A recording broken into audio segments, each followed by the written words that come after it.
How dare you say that we are not interested in families in the Black community?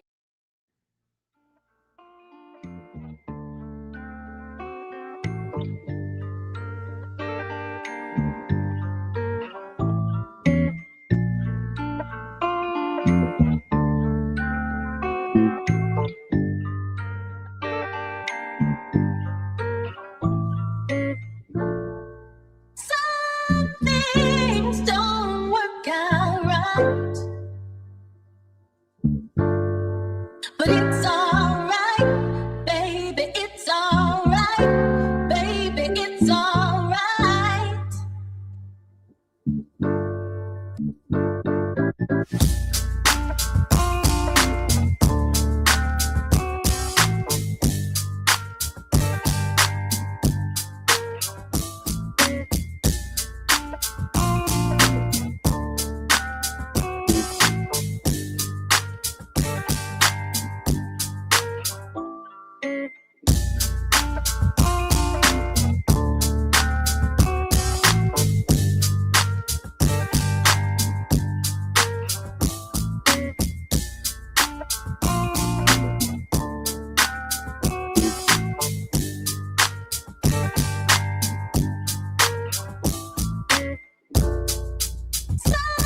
Things don't work out right, but it's all right, baby, it's all right, baby, it's all right.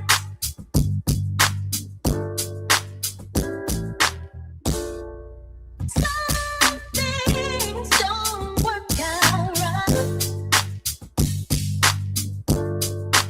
but it's all right, baby, it's all right, baby, it's all right.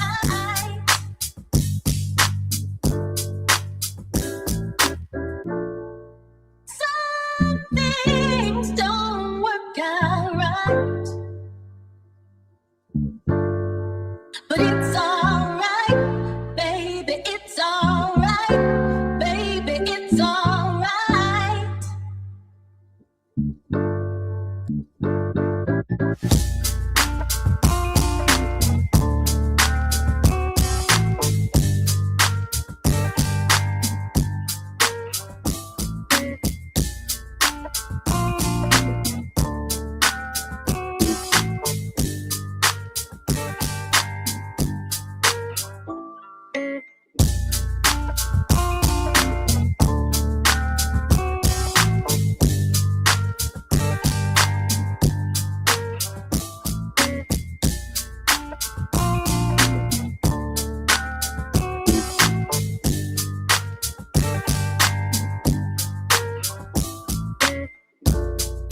Some things don't work out right,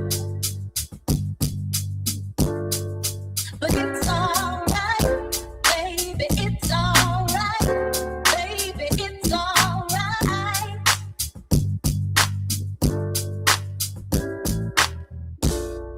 Some things don't work out right, but it's all right, baby, it's all right, baby, it's all right.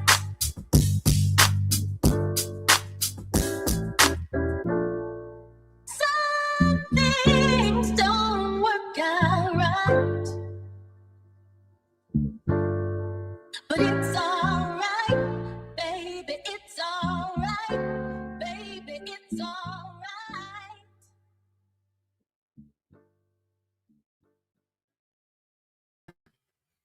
How we doing out there tonight? How is everybody doing? Hope all is well.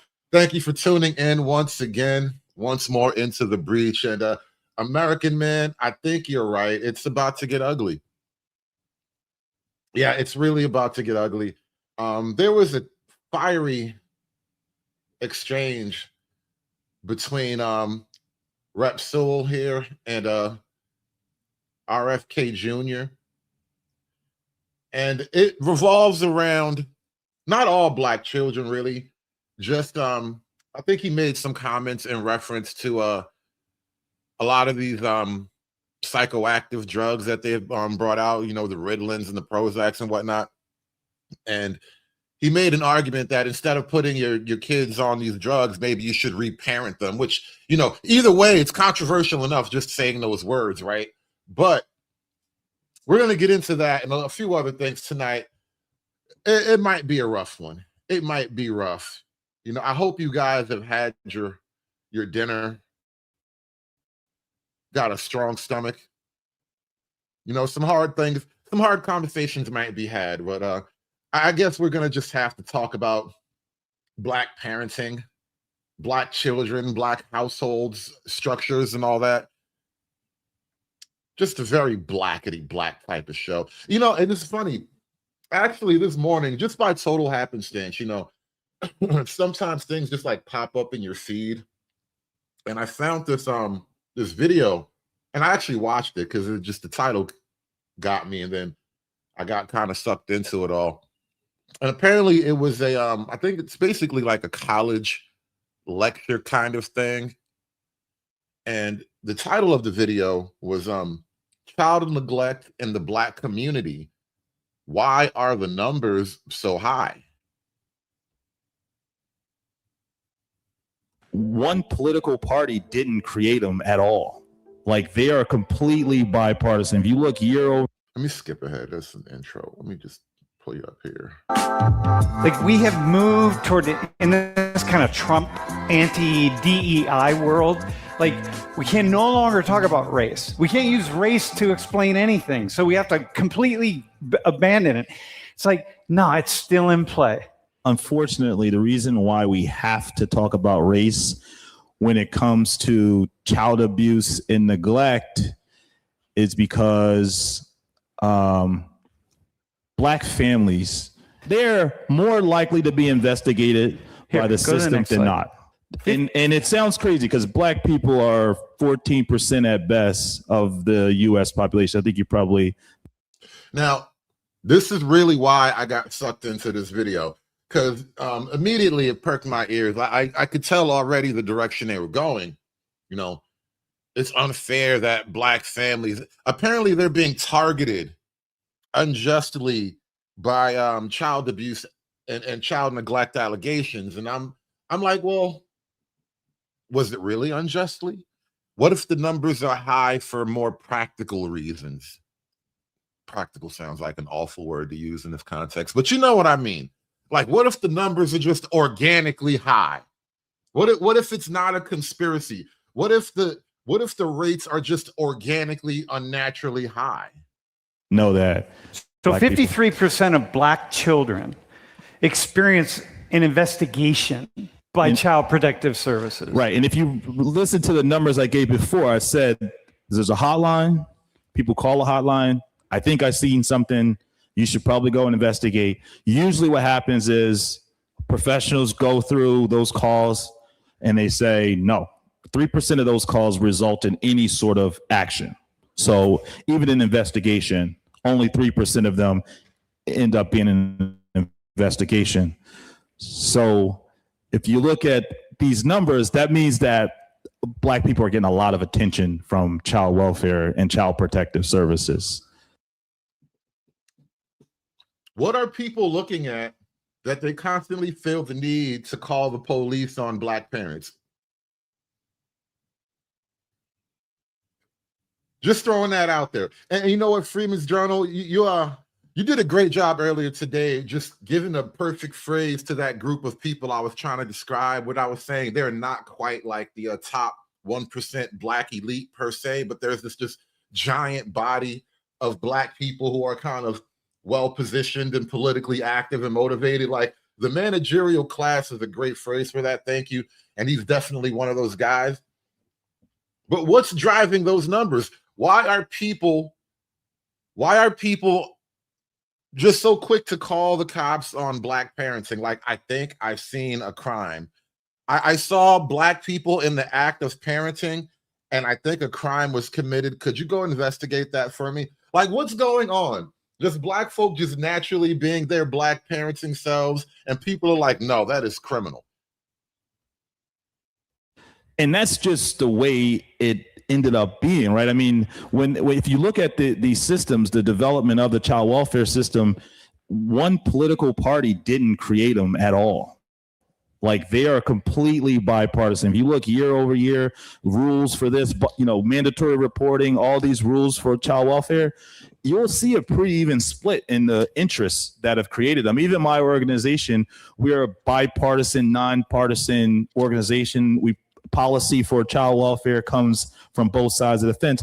But when you look at the information, the data, what you see is like real hotspot. There's a lot of attention on this community. And because the numbers are so dramatically crazy, it's like, we've got to talk about the race thing. It ends up where we have to talk about it. Yeah. If Black people were like 30 or 40% of the U.S. population, and it was this concentrated of investigation, you could say, well, they got some issues. But because it's so low, it's like, we have to talk about the race thing. Well, so for me, 53%. Now, right away, I hate that we have these conversations where the assumption is automatically the system is cooked.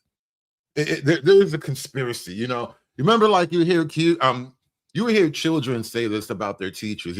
My teacher just hates me. That's basically like how this argument is going right now. You're basically saying, no, the teacher just hates Black people. This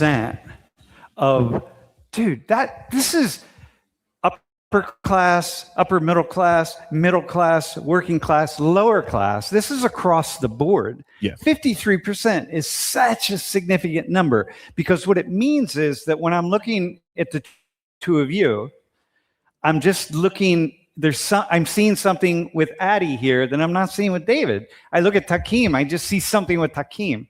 So then we went, okay, what's going on? And when you think about like entering the system, you were talking about your friend. It's like once that doorway opens and you're investigated, things can just start happening, and they spiral and they move. And now you're in different systems, you're in courts, you're in all sorts of places. So here, this would be an example of race.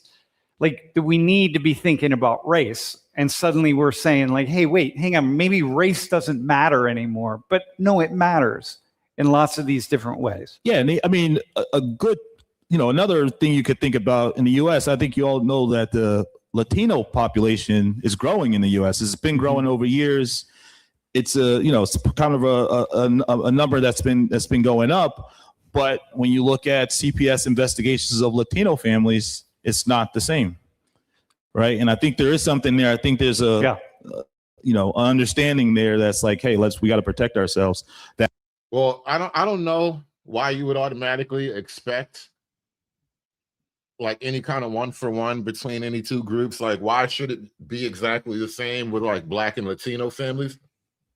But the fact still remains, you have this issue with the Black families. And notice this is like a sociology class, right? So they're already teaching the children how to approach this idea. They're teaching the students how to approach this issue without even giving any investigation to the opposite side of the issue. It's automatically, it's a foregone conclusion that it must be because the world is racist, right?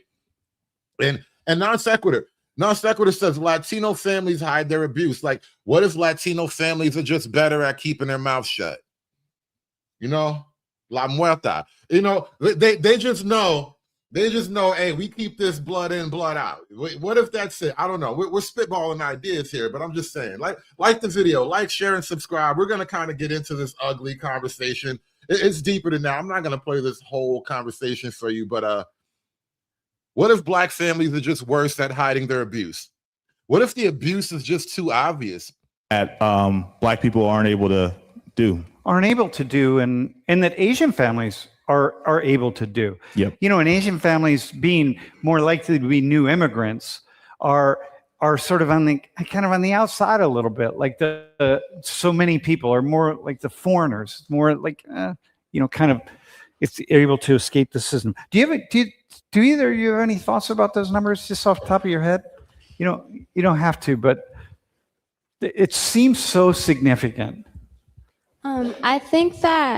I think it kind of, not that it makes sense, but I mean, being a minority myself, I definitely see the numbers like in real time My family actually had an investigation by Child Protective Services a couple years back, and I definitely agreed when you said like once that door opens, it kind of Damn, your mama anything can too? happen from there, and you kind of What your mama do? Now I want to know why they call the police on your mama.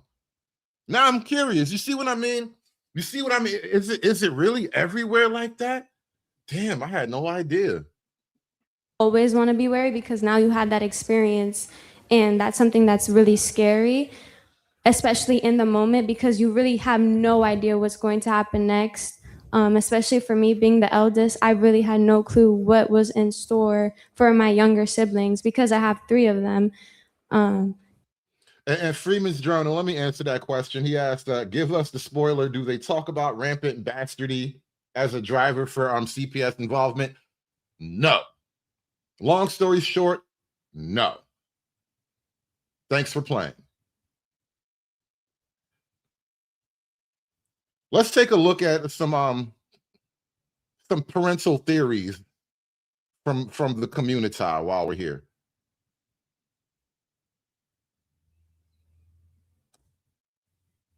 All right, so I was scrolling, right? And I seen this video and I just want you to watch this small little clip, right?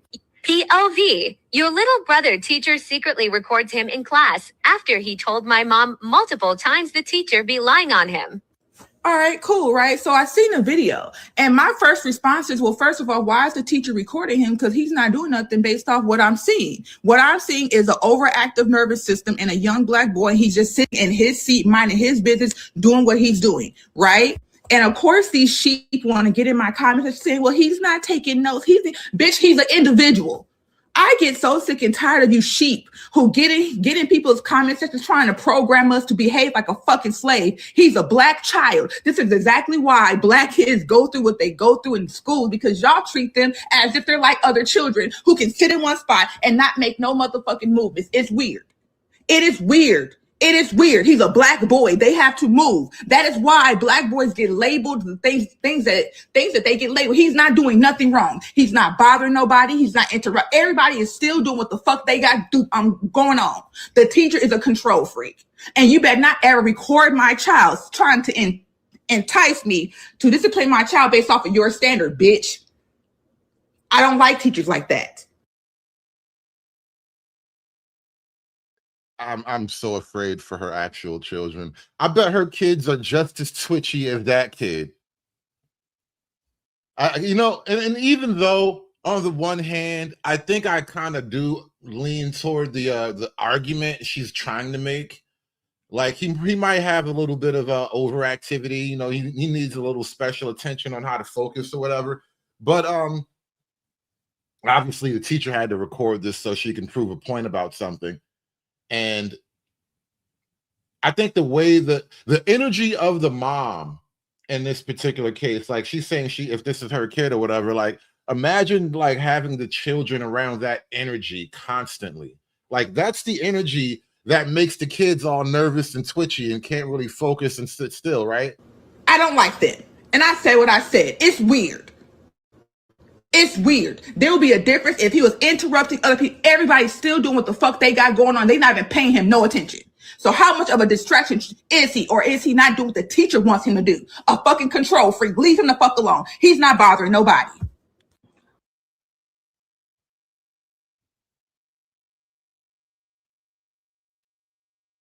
I really did not expect the last video to reach as many people as it did, but since we're here, let's talk about it. So in my last video, I said that I would not allow my child to be around ghetto shit. I made the video because of recent activity that has been all over my news feeds, timelines, everywhere on TikTok, the Frontier situation with those girls, the Pooh Shiesty situation, and then most recently, even though this occurred after the video, this fits perfectly into this category, the shooting at Piedmont Park on 404 Day. Let's start with Piedmont Park. Why are there 8th graders outside at like 10 p.m.? Why are 13-year-olds telling us about a shooting that had just occurred after they were out having fun? That is what I mean about parents not watching their kids. And those are the kids that my kid cannot hang around at all. Okay, let's go back to the frontier situation. Those girls, I will call them girls, that were on the plane that had an issue. They were put off of the plane. And what was disturbing for me is even when they got off the plane, like you saw them like shaking their ass at the camera and just making it seem like it was everybody else's fault when it was nobody's fault but theirs, and they were getting put off the plane. That is the ghetto shit that I'm talking about, 100%. Additionally, the Pooh Shiesty situation, when I say some hood people don't know how to move on, don't know how to, I guess, live a life that doesn't involve the code or drugs, sex, and alcohol, I'm talking about the fact that what Pooh Shiesty went through being in the federal penitentiary, getting out to do something to go right back. We see this every single day in the hood. I mean, everybody knows somebody who has walked that same path. And don't let them be from the projects. Like, that is life. So yes, I'm talking about those people that have been in the projects for 4 generations strong. That's the hood mentality that I am protecting my child from. And I hope that you are protecting your child from as well. That doesn't mean that I'm perfect or I don't make mistakes. That just means that maybe I've seen things that I don't want my child to see, or I've done things that I don't want her to do. So when I say that I don't want my child around ghetto shit, and I'm bringing up things like, why does our Black community promote those type of things? I am not saying that it is just the Black community, which is why I put in my caption, not all Blacks. We know that it's not all Blacks. However, when I'm opening this app, that's what I'm seeing. And that is also what other people perceive us as. And if I can be a Black woman that speaks on behalf of those of us that do not act like that, Black men or women that do not carry themselves that way, then why not if I have a voice to do it? Another thing that triggered me is there's a creator on this app named Pepper somebody. But anyway, one of her videos came across my timeline, and I just kind of went down the rabbit hole, and everything that she's posting about is about Black women. And it's a bit obsessive, but what she's saying is Black women are lazy. We don't deserve to be hired. We're DEI hires. She's making fun of our kids, our families, our marriages. And I just feel like enough is enough with Black people being the butt of anyone's jokes, because it's not all Black people that act like that, just like in other races. Going down the rabbit hole, it really, really triggered me. I saw these videos about 10 minutes before I made that last video. That really triggered me. And not just because of what she was saying, but because we do put out, I guess, content and videos, or we are always caught in situations where that appears to be true for our community. And that's a bitch, isn't it?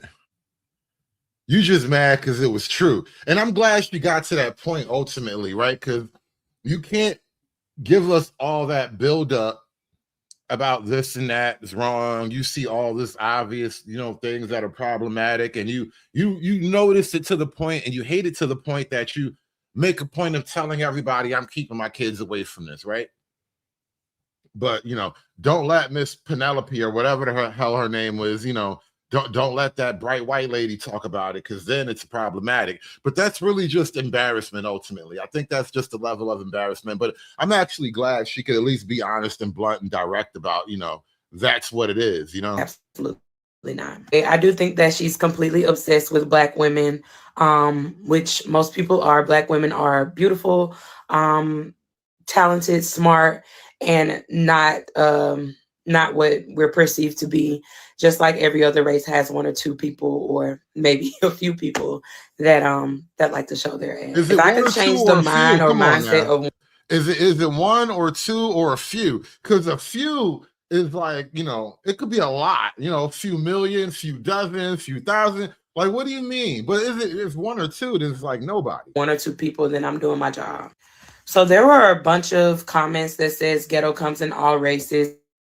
I 100% agree. However, I'm only addressing the Black community because I only have experience being Black. There were a few other comments that asked why I addressed Black people as my people, again, because I'm Black. I will always be Black. Overall, the comments were really sweet. Thank you guys for, saying that I'm a great mother. I think so as well. Of course you do. You all do. That's just, whatever. That's neither here nor there. Have you aligned your goals dealing with the reforms to the EPA protections and how that is making people sicker, not healthier? That was my question. Yeah, I could not answer those questions because it's You not can't in answer the question as the not my, secretary. it's not my agency. You don't coordinate with the EPA, Mr. Secretary? Your department is not involved with rolling back protections that would increase exposure to heavy materials, even though it affects people's health? Is that what you're telling me? You don't coordinate? I say, calm down, Congressman. Don't tell me look, healthcare is personal to my constituents. Like So RFK Jr. was in Congress just arguing with all the Blacks today. I have no idea what's gotten into RFK Jr.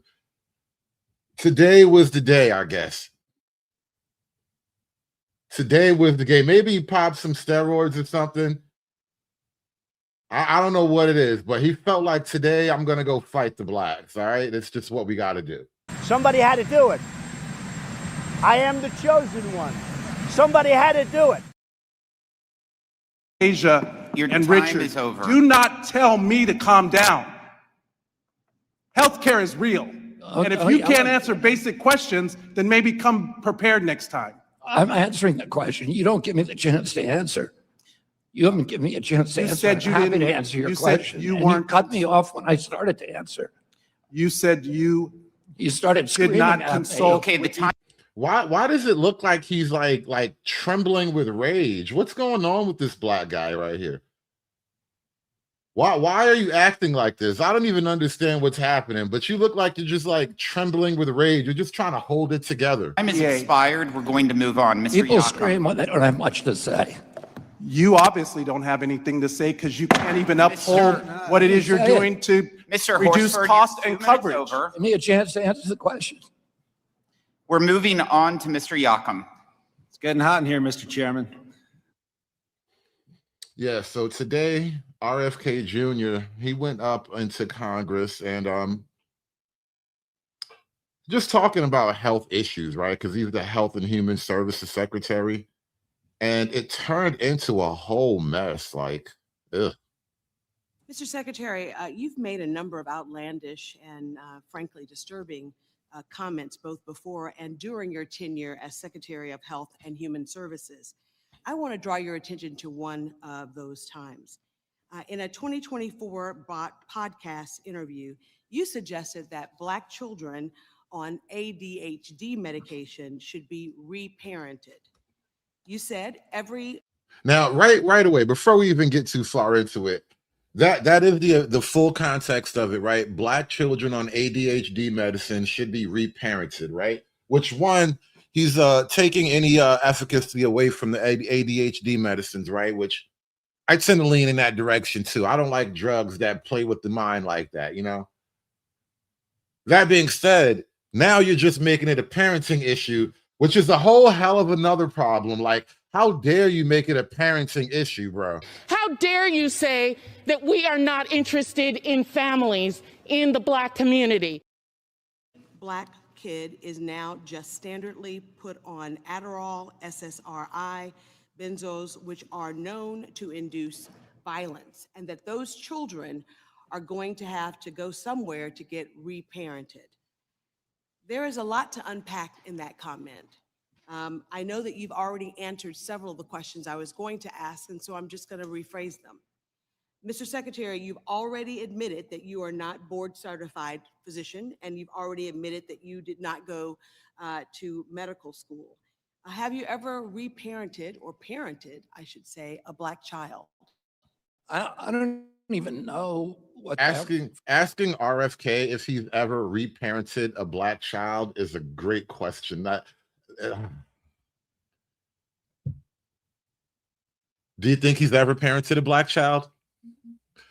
I wonder why she'd even throw that out there. Like, are you really serious, people? But do you really think that's the problem because they're a black child? And then what if it's like, is it like that big of a difference? Is there a special magic to parenting a black child? Did not go to medical school. Have you ever reparented or parented, I should say, a black child? I don't even know what that phrase means, and I It's a yes or no answer. I don't even know what that means. No, I'm Absolutely. not going to answer something that I didn't say. You absolutely said it. Oh, I'd like to hear the recording. So to be Because clear, it doesn't make sir, any I'm sense. I'm I gonna don't re- even. Would you like to hear the recording?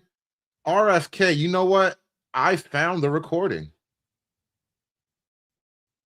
Either legal drugs or illegal drugs. Psychiatric drugs, which every black kid is now just standard put on Adderall, SSRIs, benzos, which are known to induce violence. And those kids are going to have a chance to go somewhere and get reparented, to live in a community where there'll be no cell phones, no screens. You'll actually have to talk to people. And the base, either legal.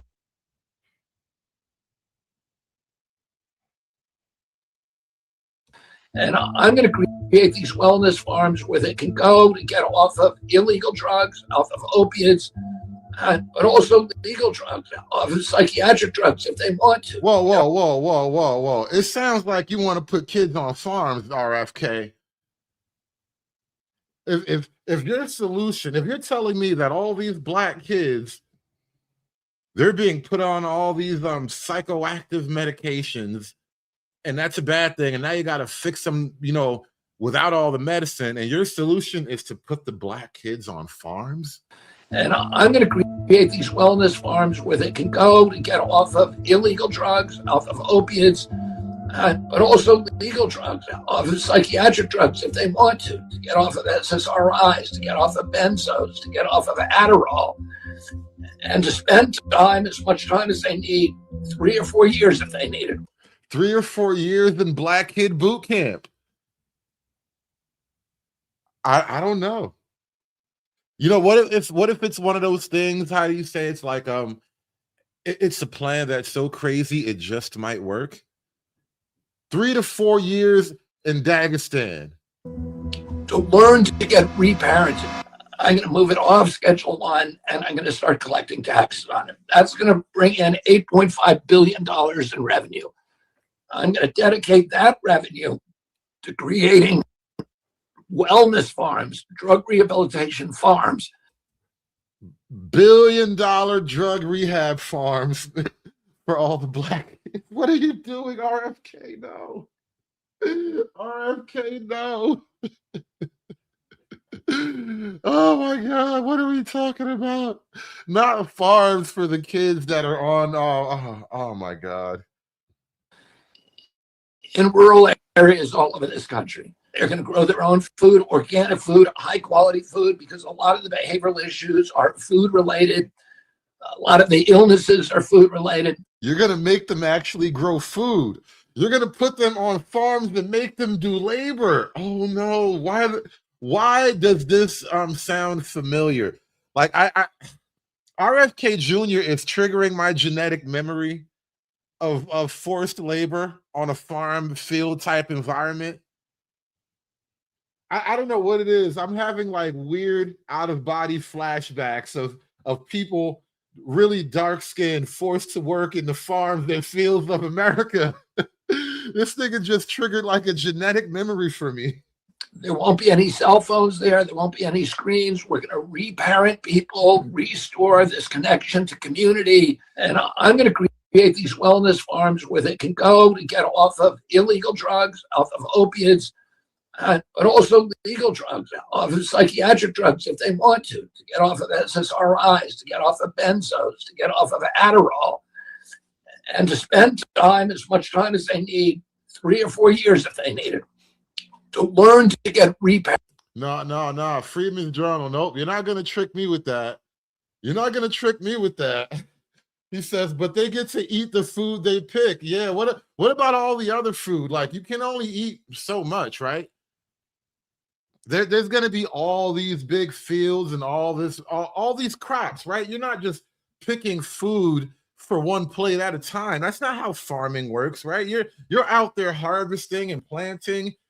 You're reaping and you're sowing and all these things, right? What are you going to do with all the excess? I think he is actually going back to the old ways, bro. Yeah, they're going to have to grow their own clothes. Oh, no, my God. What the hell is RFK Jr. trying to sell, bro? This nigga RFK is like, he's about to revert back to factory settings too. What the hell's going on here?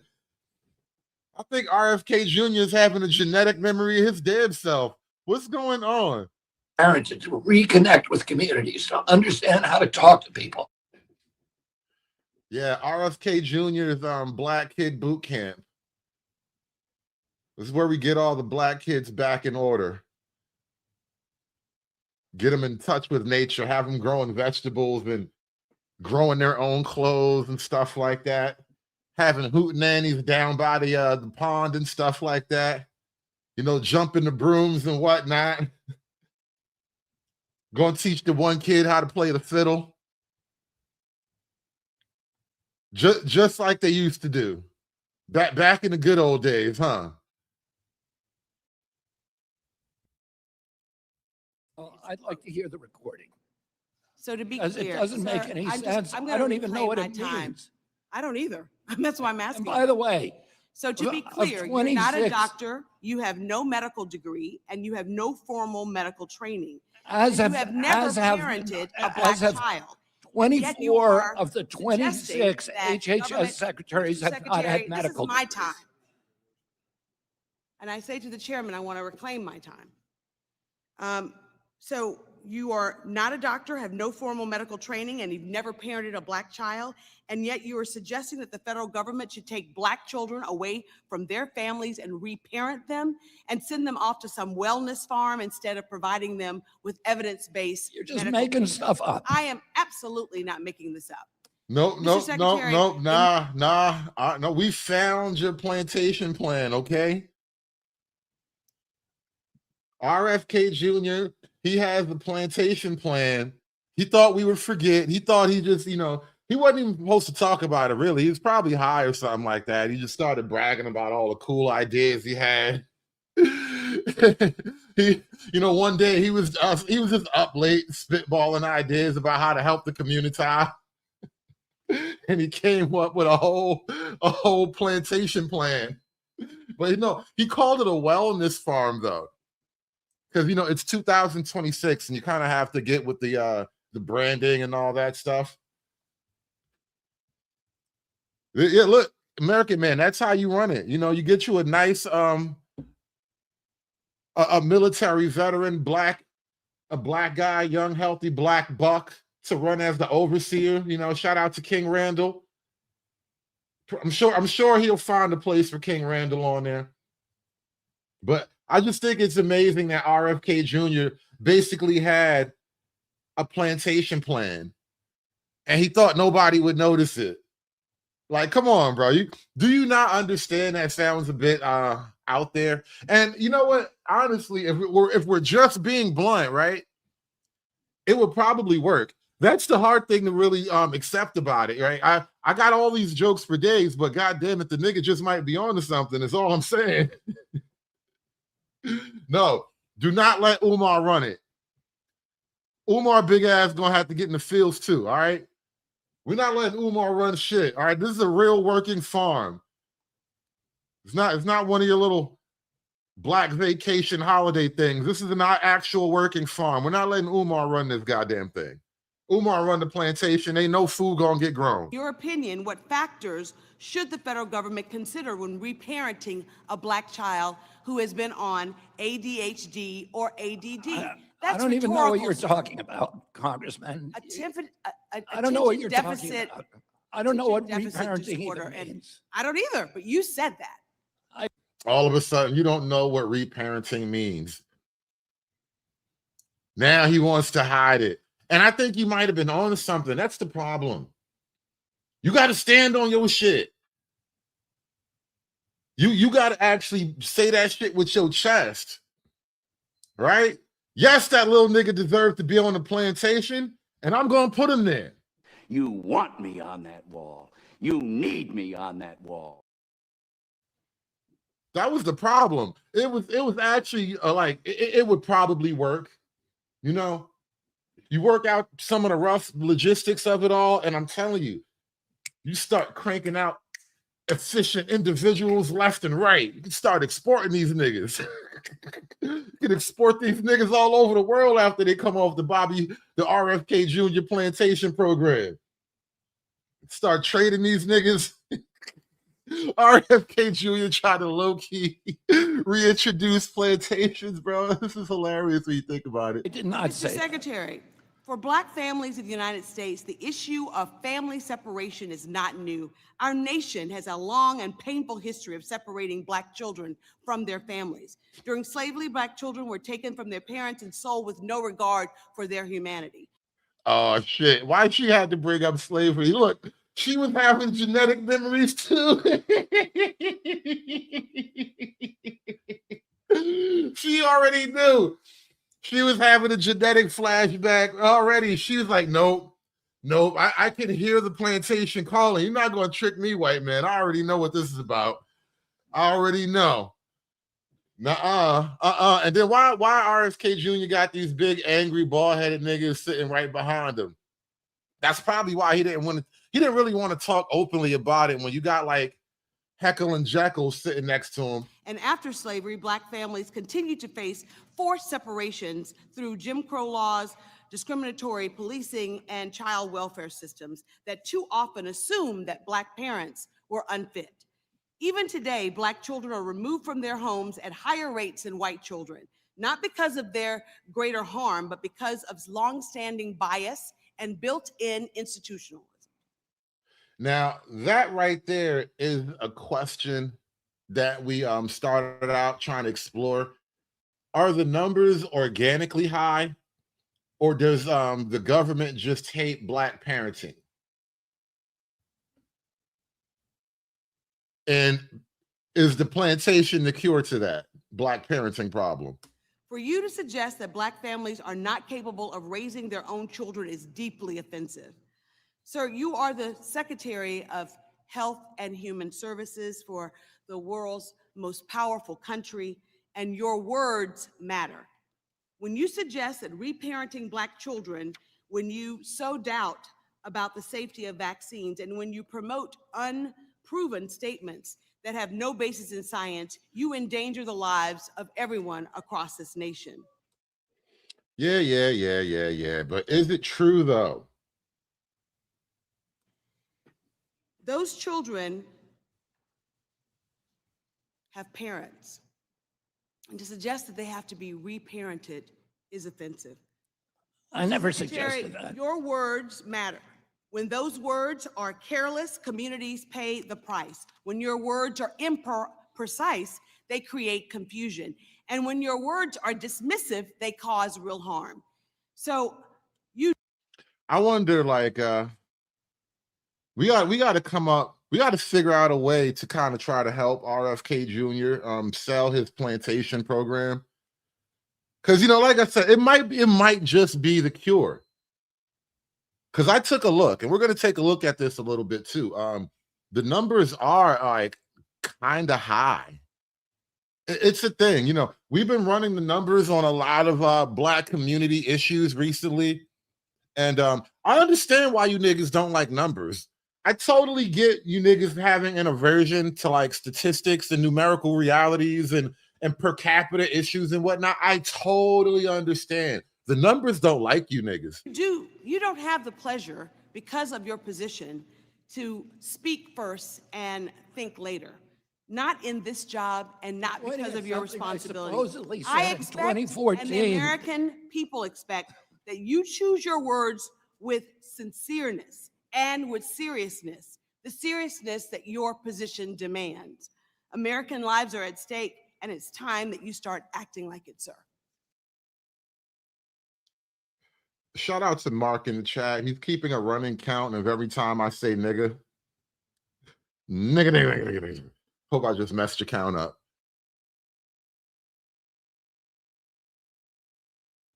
But RFK Jr., he wants to put the kids on some type of plantation program.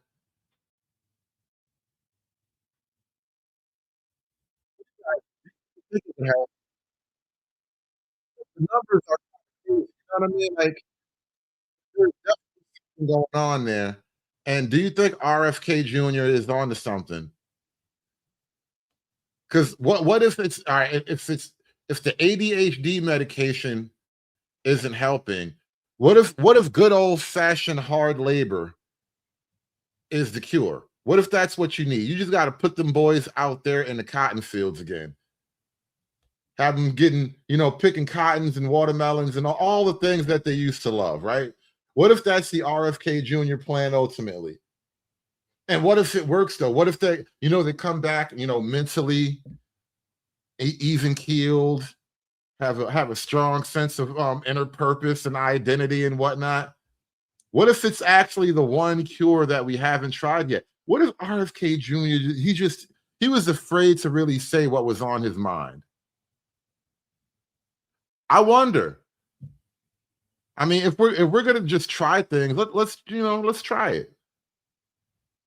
Let's see if it works. And I'm going to create these wellness farms where they can go to get off of illegal drugs, off of opiates, but also legal drugs, off of psychiatric drugs if they want to get off of SSRIs, to get off of benzos, to get off of Adderall, and to spend as much time as they need, 3 or 4 years if they need it, to learn to get reparented. I'm going to move it off Schedule 1, and I'm going to start collecting taxes on it. That's going to bring in $8.5 billion in revenue. I'm going to dedicate that revenue to creating wellness farms, drug rehabilitation farms in rural areas all over this country. They're going to grow their own food, organic food, high quality food, because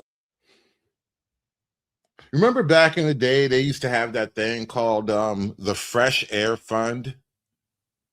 I don't know how widespread a program it was. I remember hearing about it, especially when I was young, and when I would be in New York City, especially, I would see this commercials on television.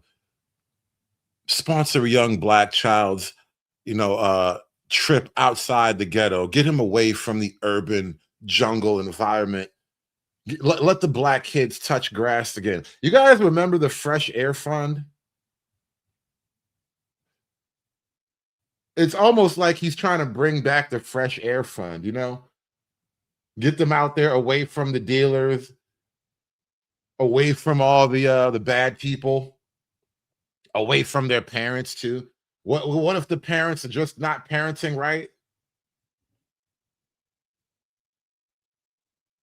a lot of the behavioral issues are food related.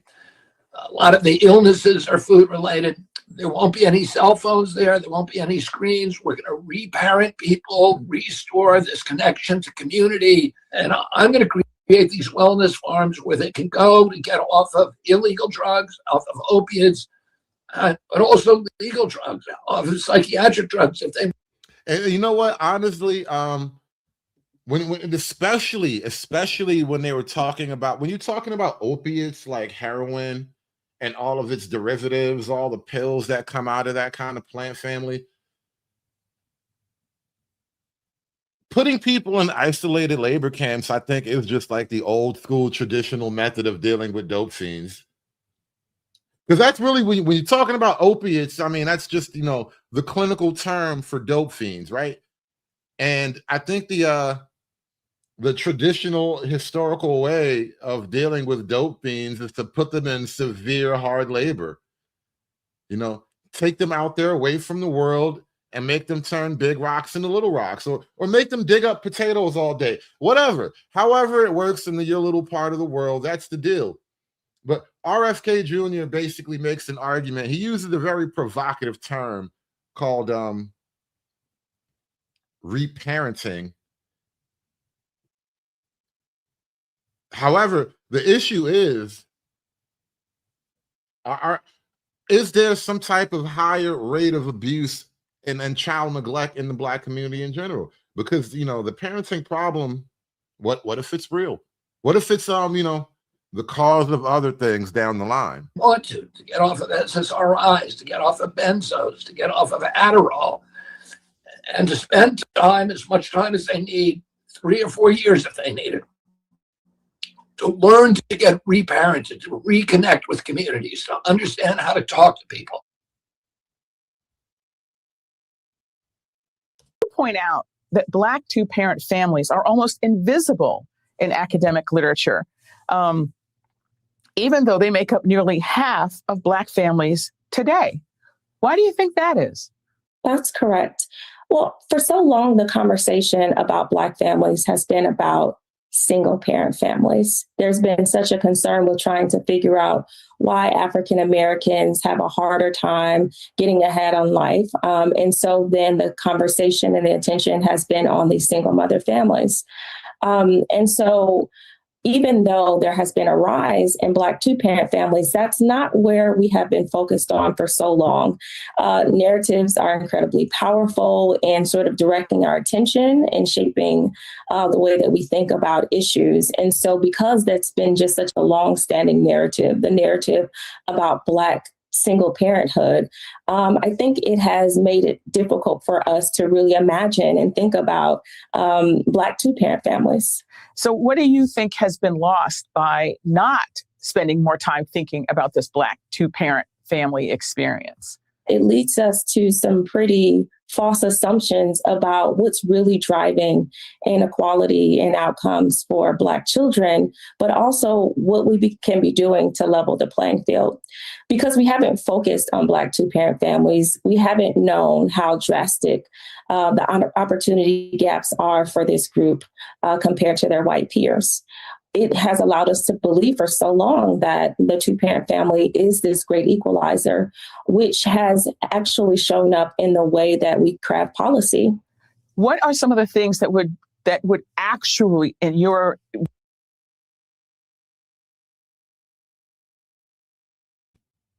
It's kind of rough, but she's basically saying even when both of them are there, even when it's two of them doing their thing, they're just not getting enough done. Based on your findings, actually make a difference for families?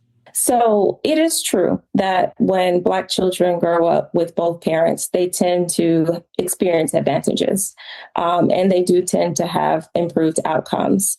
It is also true, unfortunately, that they still lag behind their white peers in the same family structure. And my findings indicate that much of that has to do with these wide gaps in economic resources. And so if we really want to turn the tide, we need to be thinking about how to bolster family resources. Instead of making cuts to key social safety net programs like Medicaid and SNAP and Children's Health Insurance Program, we could be thinking about ways to help families to stay afloat during these challenging times by increasing that amount of aid. Another thing that people are really surprised to find out is that TANF, Temporary Assistance for Needy Families, which we just commonly refer to as welfare, its budget has not increased since it was created in 1996. So nearly 30 years ago. And when we think about... Why is the solution always more money? Give me more money. If you just gave me more money, we wouldn't be having these problems, all right?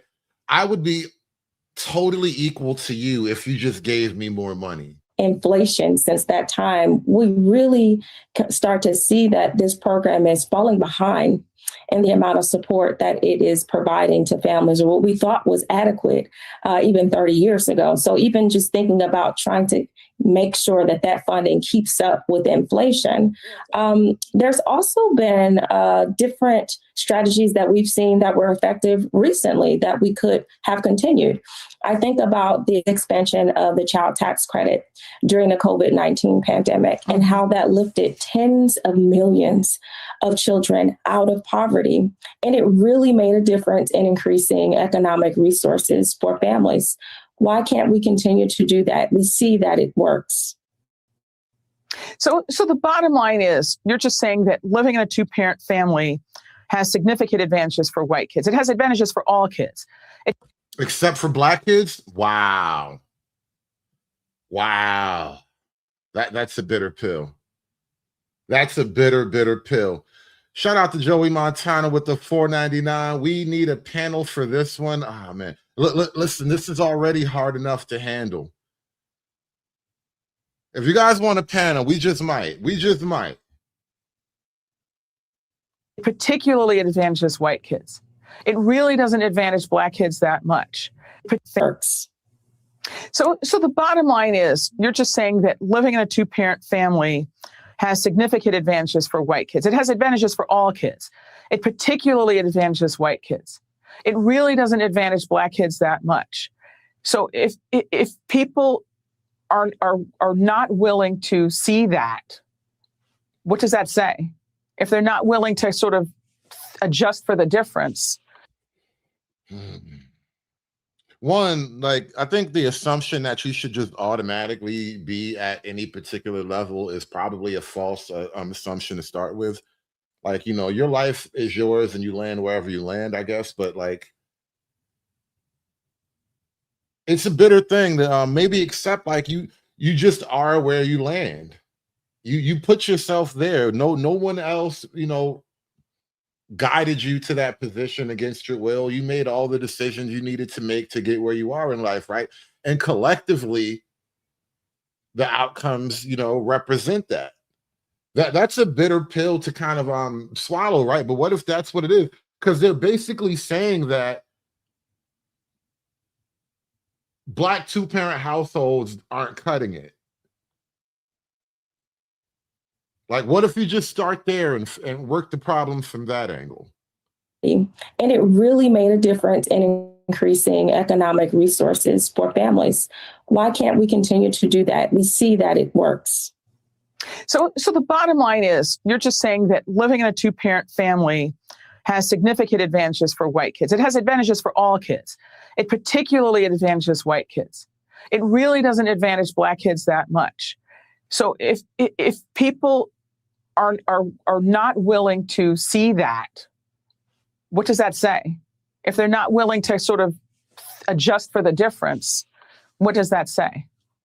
Well, if we continue to assume that the benefits of this family structure are universal, we're not going to be able to close these gaps that we say that we care so much about. It will lead to us perpetuating inequalities between children of different races as they have gone on for decades. One of the reasons why I call my book Inherited Inequality is because I want to highlight this unequal access to opportunity that has persisted in the U.S. across generations. But you know, this alleged inequality is not the reason why all these Black kids get put on ADHD drugs, though. Well, I guess all us Black parents need to thank God RFK Jr. wasn't in charge when our kids were growing up, or we wouldn't have them anymore. Now, before we get started, make sure you like, share, comment, follow, subscribe, do all the things, because I'm going to talk my shit over here and we're going to have a good time. But let's get into it. So RFK Jr. is being questioned today by Congress, and Representative Sewell asked him about comments he made a few years ago regarding Black children and how they're being over-medicated with ADHD medication, and how basically if we as parents provide ADHD medication to our children should be taken from us, reparented, rehomed, sent to some type of farm to learn other things, and we are not responsible parents. And I have to say with all of that, well, Hey, you know what? In the age of all these kids running crazy, we got teen takeovers and all these teen, you know, I think maybe the homicide rate is starting to drop a little bit in Black America, but well, at least in some places, but I don't know. It's looking hazy, but I'm just saying they're talking about arresting parents, right? And parents, you have to ask yourself, like, would you rather go to jail, or do you want the kids to be put on a farm? That's the decision making that's about to be put in front of people, right? It's either we come after your kids and put them on a farm, or we punish you for being a bad parent. Maybe we put both y'all on a farm together. We get the whole goddamn family, just like the old days. Our children should be taken from us, reparented, rehomed, sent to some type of farm to learn other things, and we are not responsible parents. And I have to say with all of that, well, I guess I'm so irresponsible that I actually raised a child that has ADHD who graduated from high school with a 5.0 GPA, was taking college classes while she was in high school, while attending a performing arts high school, the same one that Dochi attended, and dancing 10 to 15 hours a week at school, while also dancing every night and every weekend, 20 plus hours at a studio competitively, and still ended up graduating from college with a bachelor's degree in political science, and is now at 23 deeply into her MPA program at a prestigious university, as well as working full-time for a government agency. I guess my parenting was... Of course she works for the government. You did all that to say she works for the government. The government's full of people with ADHD, apparently. So bad that she achieved all of these things. In addition to doing all of that, she has literally taught me so many things as a parent. I couldn't be more proud of the young lady that I raised. So when you want to come for Black parents with ADHD, maybe your biggest issue is the fact that if our children have ADHD, once we get them medicated and get them on the right track, they're actually outshining your fucking kids. Maybe that's... Ooh, so we have two opposing strategies, all right? RFK wants to put the kids back on the farm and let them learn the old ways, you know, with the plow and the rake and the hoe. Or we put the kids on brain drugs and hopefully they'll be smarter than the white kids, all right? If we just find the right combination of brain drugs, these little crazy Black kids can outperform the white kids. The problem. Because I will tell you this, before she was medicated, my daughter was consistently having to be given profiles and things to try to keep them from holding her back because they thought that she didn't have the intellectual capacity to do what needed to be done. But thank God I was a parent who pushed, and she did have other teachers that pushed. We got her diagnosed with ADHD. And when I tell you my daughter's reading level went from below average in elementary school to pretty much above average within a few months' time. Look. All she needed was the brain drugs. What was that movie? Limitless, right? What I think that's what it is. They gave her they gave her the limitless pill. Red Illusion, you just read my mind. I swear to God, I was just going there. They gave her the limitless pill, and now her little ADHD kid is up there competing with like average middling IQ white people who work for the government. It was not her abilities, but it was just the fact that her brain worked differently. And once we discovered that, there was no stopping her. My daughter was an honor student every semester. It's almost like the limitless pill made you normal. They gave her the limitless pill and she just came out normal. I think that's actually kind of a joke in itself. Like, damn. You thought she was like this incredible genius. Like, no, she's actually just very, very, very normal. She's extremely normal. The limitless pill just made her regular. So I guess my bad parenting created an amazing human being. No, your bad parenting put her on drugs. It was the limitless pill that made her normal again. And I want to apologize for that. Robert F. Kennedy Jr., go back to snorting your stuff off of toilet seats, my guy, and stay out of Black people business. Wait. I thought we were pro-drugs in the Black community. Why is RFK Jr. wrong for the drugs he does, but you clearly support drug use too, right? I don't know. These niggas are inconsistent. Today, during a congressional hearing, RFK Jr. was confronted about statements he made on a 2024 podcast, where he suggested that Black kids on ADHD medications should be sent to wellness farms and reparented. My name is Dr. Joel, the medical mythbuster, and I wish that was an exaggeration, but it's not. Let's watch the clip. You said every Black kid is now just standardly put on Adderall, SSRI, benzos, which are known to induce violence, and that those children are going to have to go somewhere to get reparented. There is a lot to unpack in that comment. I know that you've already answered several of the questions I was going to ask, and so I'm just going to rephrase them. Mr. Secretary, you've already admitted that you are not board certified physician, and you've already admitted that you did not go to medical school. Shout out to True Hype, our kind of Mr. Super Chat. He says, are her kids outshining the political figure kids? I'm telling you, the brain drugs just made them normal. She thought it was the limitless pill. Maybe that's just how autistic her kid really was. You took the limitless pill and it just cured your autism and made her normal. And then she works for the government now, like all the other autistic people.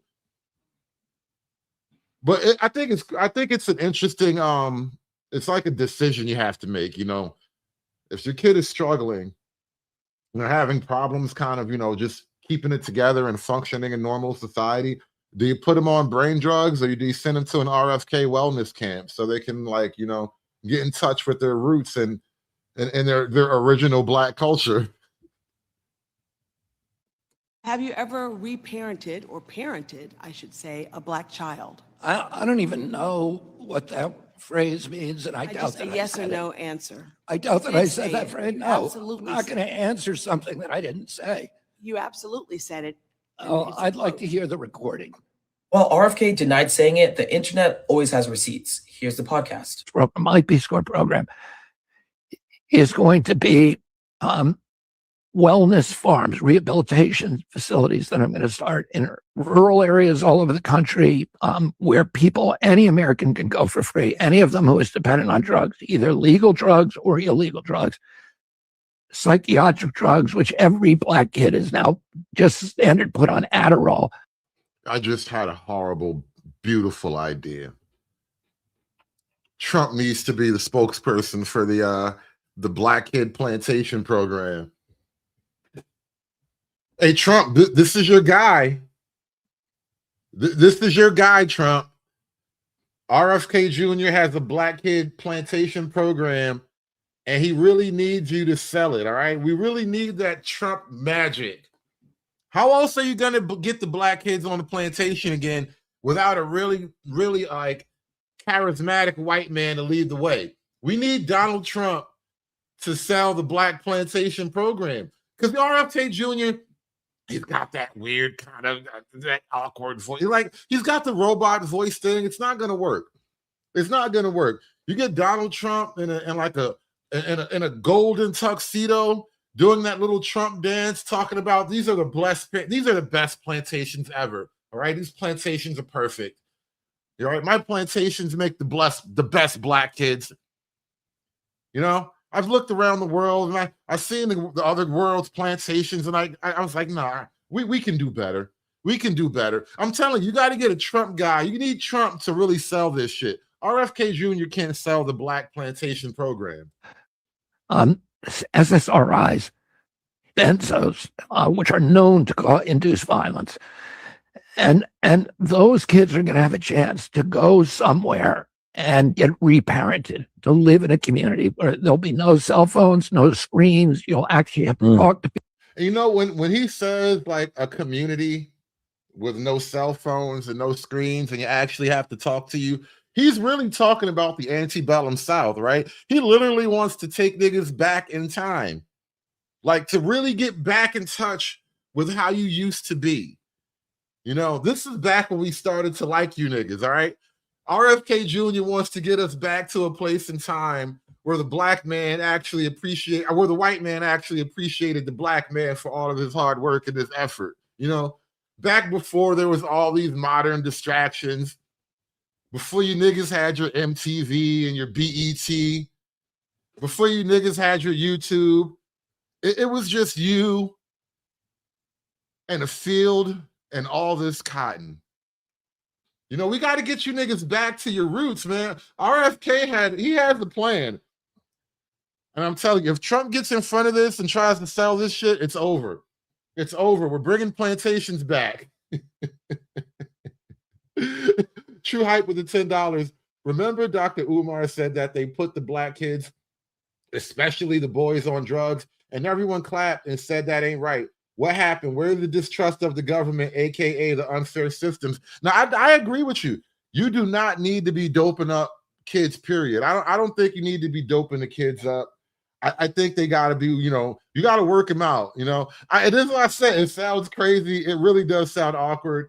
But what if the plantation program is really the most effective way to get these rambunctious YNs under control, right? Like, what if that's how you take the whole YN generation and turn them into actual scholars and men of honor and honesty and hard work? What if that's really the cure to the YN? Back-breaking 1800s antebellum physical labor in the field. I need you to fill all 4 of these bales of cotton before the sun goes down. Give a nigga a break. Give a nigga a break. How much more can I take? Give a nigga a break. Give a nigga a break. Give a nigga a break. How much more can I take? Give a nigga a break. Do you guys think RFK Jr. has black fatigue and he's like trying to solve it without talking about it? What if this is RFK Jr.'s like secret plan to handle the black fatigue problem? He's like, I'm going to be kind. I don't want them all to just go to like jail, with concrete and bars and all that. Just put them in fields and work camps and have them get back to nature. Let them commune in unity with their old-timey black original culture. What if this is just RFK Jr. trying to like kindly solve the black fatigue issue? He doesn't want to call it out by name, obviously, right? Because that would just be too on the nose. People would be like, aha, I got you. They wouldn't do it like that. So you have to like sell it right. You have to come up with, a nice visual plantation. A visual plantation. You have to come up with a nice visual image rather for the plantation. Yeah, you have to sell it without calling it what it actually is. That's why he used the word wellness farm, right? Because a wellness farm could mean anything, right? A wellness farm could be a cover for a place where you get little Asian hand jobs and shit like that. They got wellness farms all over New York City right now, technically. A wellness farm could mean many, many variety of things. But in actuality, you're going to be putting the cotton in the bag. And I need you to fill 4 of these bags before the sun goes down, all right? People. As you heard, his claim is that Black children are being over-medicated for ADHD, that they should be sent to wellness farms and reparented. I think even he knew how crazy that sounded, which is why he initially denied saying it. But what's fascinating is that the research actually shows the opposite of what Kennedy was claiming. Research consistently shows that Black children are less likely to be diagnosed with ADHD and less likely to receive medication, even when they have similar or more severe symptoms than white children. A 2016 longitudinal study even looked at whether medication disparities were related to Black and Latino children being undertreated or white children being overtreated. Researchers found that it was due to undertreatment of Black and Latino kids, not overtreatment of white kids. And the reasons why are multifaceted. It's due to teacher and provider bias, access to care, structural inequities, mistrust, and so much more. What RFK should have been talking about is how our health system still fails to treat Black children equitably by ignoring what the data actually shows. He's not just spreading misinformation. He's reinforcing the disparities that we should be fixing. I just think all of these niggas is woke and they're afraid of the plantation. Again, another genetic memory. You're just afraid of the plantation. You hear the plantation calling. You're like, no, don't send me back. No, I don't want to go. I don't want to go. No. You can hear the plantation calling. RFK Jr. is bringing back the plantation, and your genetic memory is just like, no. What if it's the cure, though? What if the plantation program actually cures your Black ADHD? I'm just saying, how many niggas actually had ADHD when they actually had to work all day from sun up to sundown?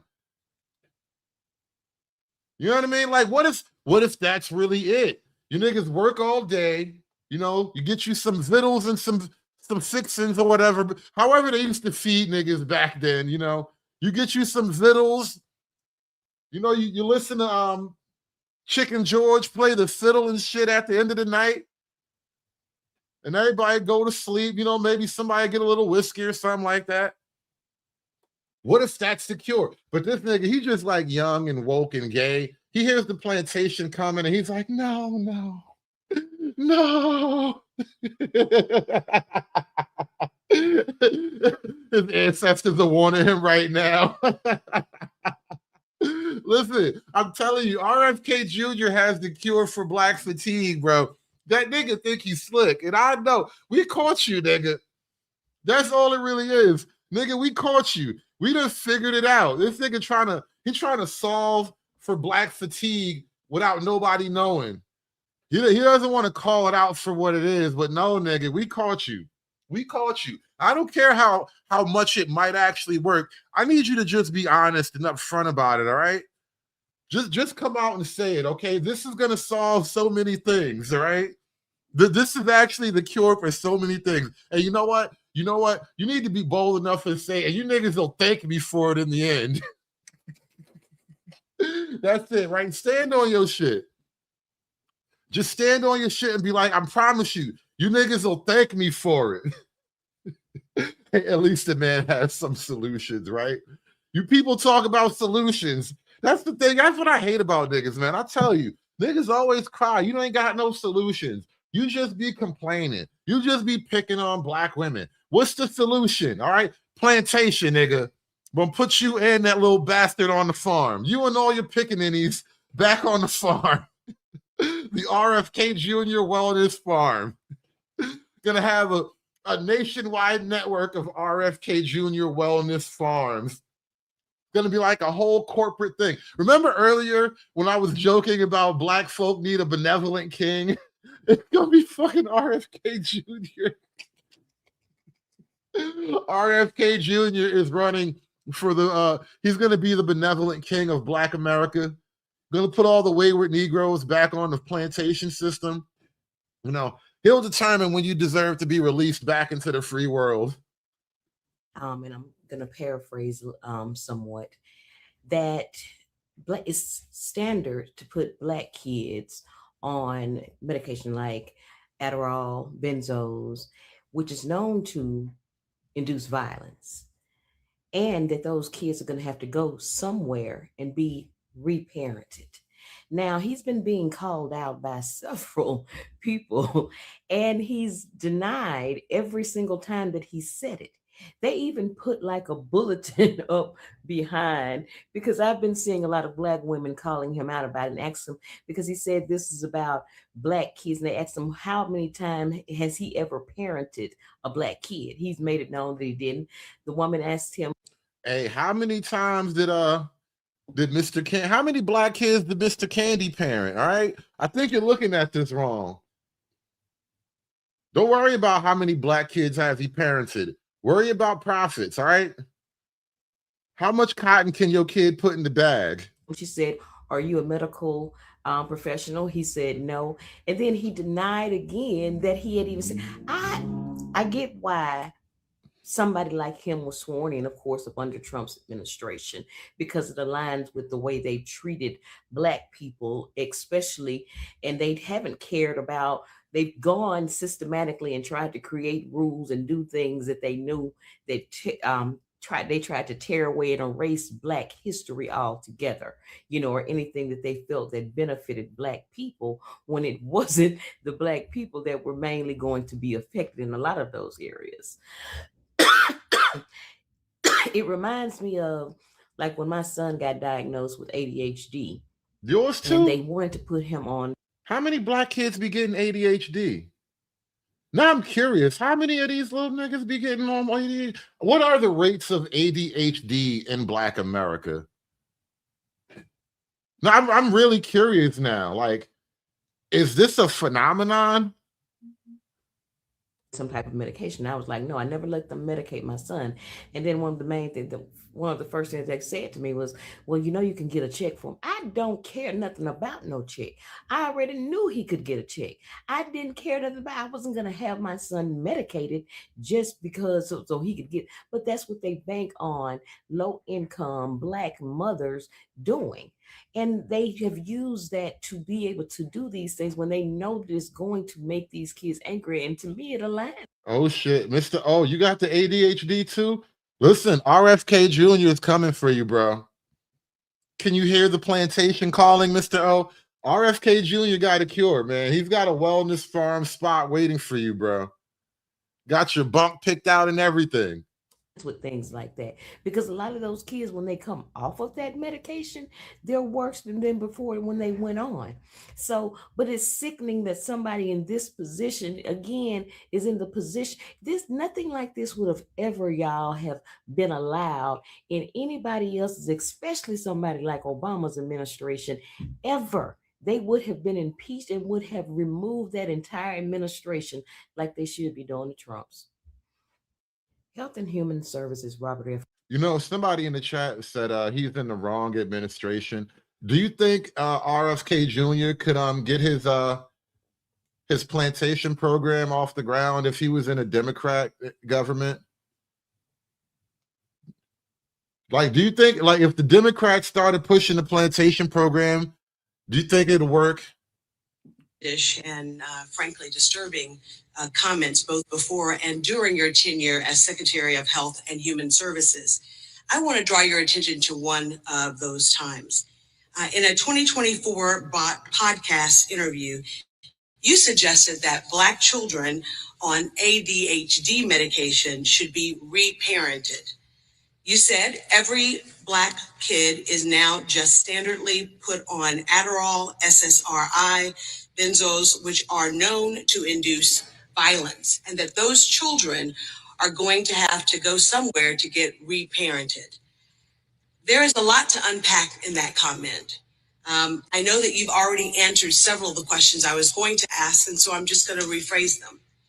Mr. Secretary, you've already admitted that you are not board certified physician, and you've already admitted that you did not go to medical school.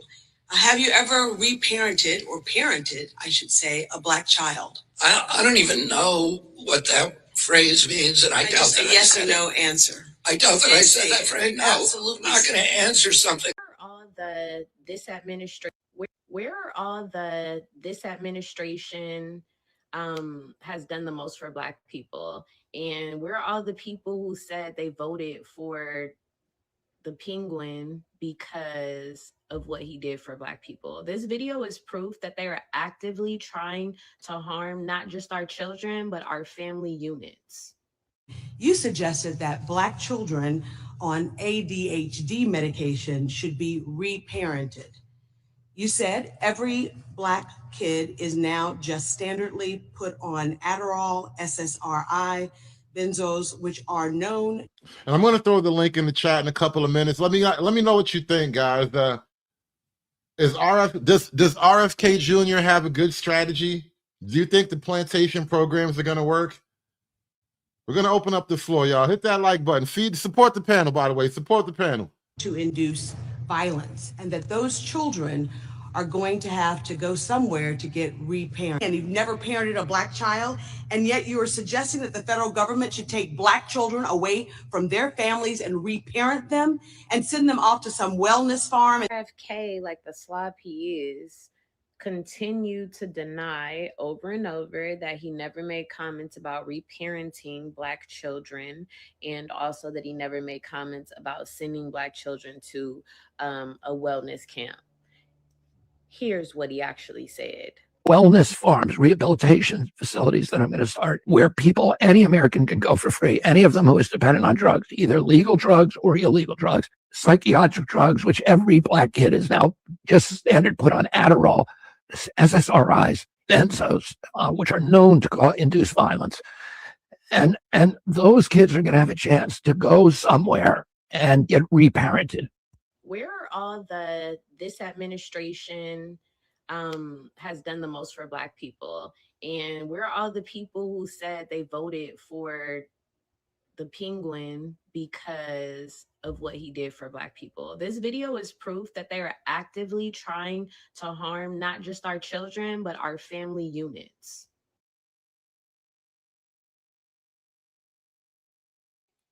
But guys, what do you think about this? I think RFK Jr. is just he's struggling with a little bit of Black fatigue, maybe.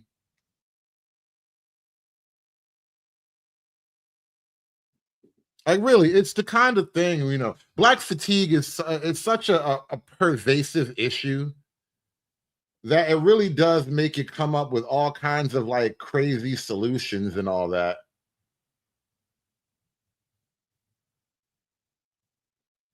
But what if you might have to be parent? What if the kids do need to be reparented? I want to go back to this this original clip we started with from the college. They're at Penn State too. Oh my goodness! And who were in foster care, and like, to what degree are you? To what degree is it here? And the reason I'm asking you this is because so this is a sociology class. And we generally aren't interested in a single individual story. Like, I don't need your single story, your single story. You're just that's not what stands out for us. What stands out is a whole group of people. And then I want to know what happens to the entire group of people. So we know, for example, if you grew up poor, you're more likely to have certain challenges, and you're more likely to respond in certain ways to things than if you grew up wealthy, right? You'll commit other crimes if you're wealthy and other crimes if you're poor. I just want to ask you this, just out of curiosity, to hear what you say.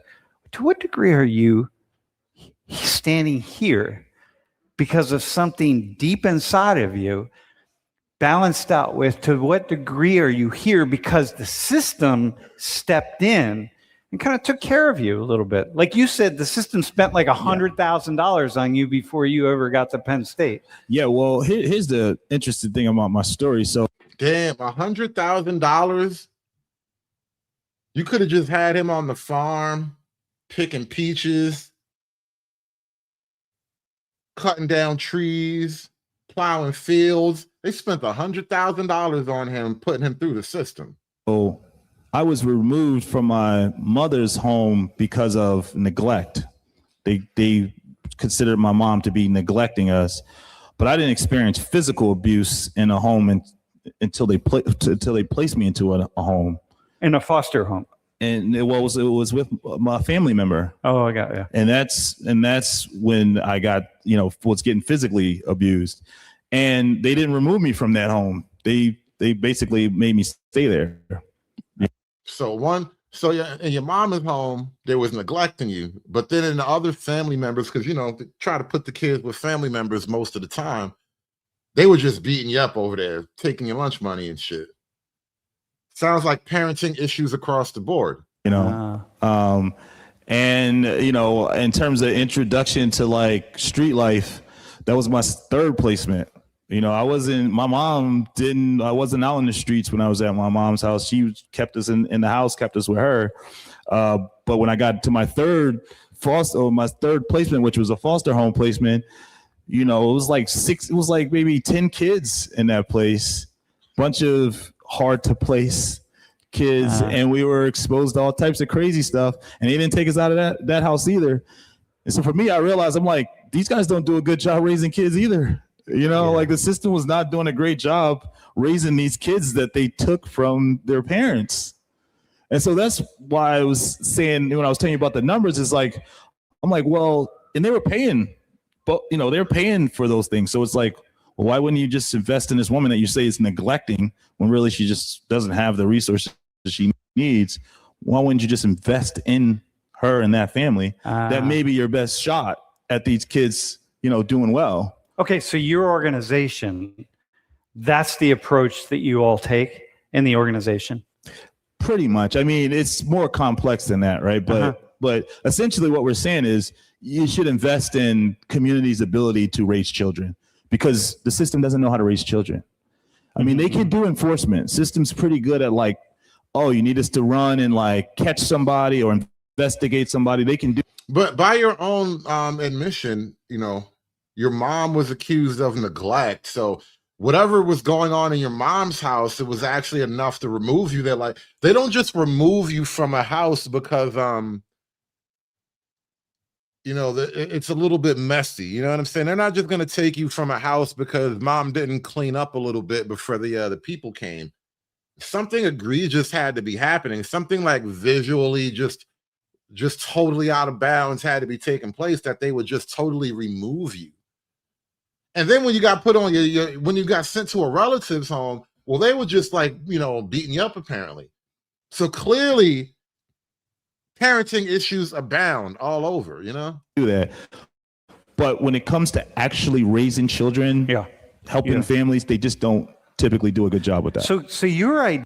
And shout out to Dick Dug with the foul ball. He says, I'm thinking about the Saving Isaiah movie all over again. You know, not only that, which was actually a very, very great point. And it was actually a wild, it's, you know, Hollywood propaganda stuff, you know, strong black woman deserves another shot at raising her kid that she literally left in a dumpster or whatever. I remember a while back, this was something going around in the manosphere. You know, every now and then somebody in the black manosphere discovers like something that's just incredibly like racially damning. And apparently there was a statistic that said that black children raised by white mothers, because, you know, adoption and whatnot, black children raised by white mothers do like incredibly, like so much better in terms of just overall life potential. Like it was just astounding. Something about just the simple fact of switching the kids to like having them raised by white moms, they led to incredible outcomes apparently. Now that's like some black pilling shit for you, especially like there's a bunch of pro-blackity black muck-mucks all in the black male manosphere. And the numbers are hard to kind of bear with. But this is why RFK Jr. is like, listen, man, just, you know, wellness farm, little nigga. It's for your own goddamn good.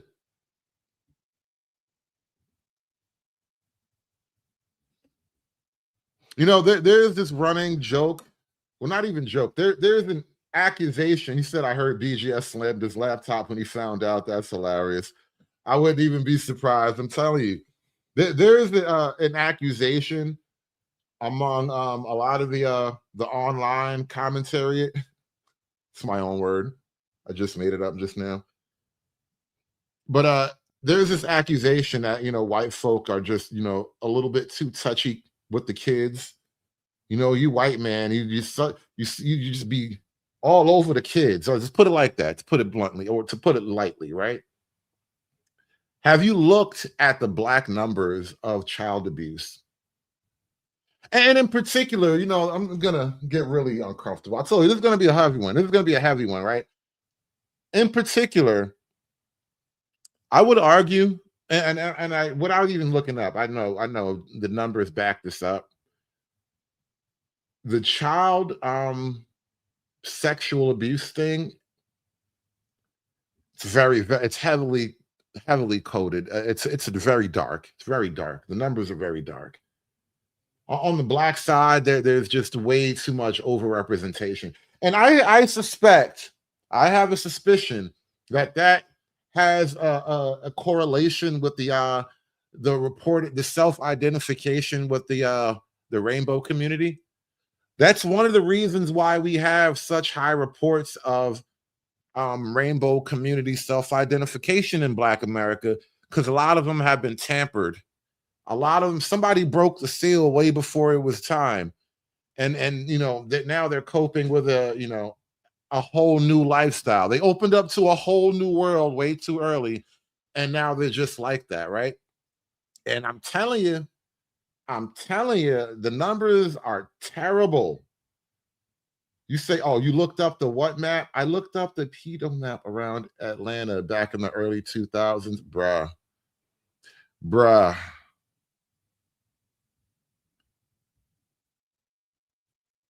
You know, I cut this part out of the show But damn it, you know what? We're going in. I'm going in. I'm going in. I'm going in. Bitch, I'm going in. You know, we're just going to do it. We're just going to go there now. Because I have all kinds of damning clips and evidence, and sometimes you discover things that, just make it uncomfortable for you. The realities of things and such and such and such. But when I tell you the numbers are incredible, I'm telling you, the numbers are incredible. And you wouldn't even really know it unless you actually started to look, unless something gave you the inclination that maybe I should pay attention to these numbers. It would just go like right under your nose, because that's not how the media frames things, right? Investigators believe there were multiple incidents involving very young children, including a 9-month-old. Now, investigators say the incidents happened between July and 2016 and October 2017. And I want to warn you, the allegations against these men are very disturbing.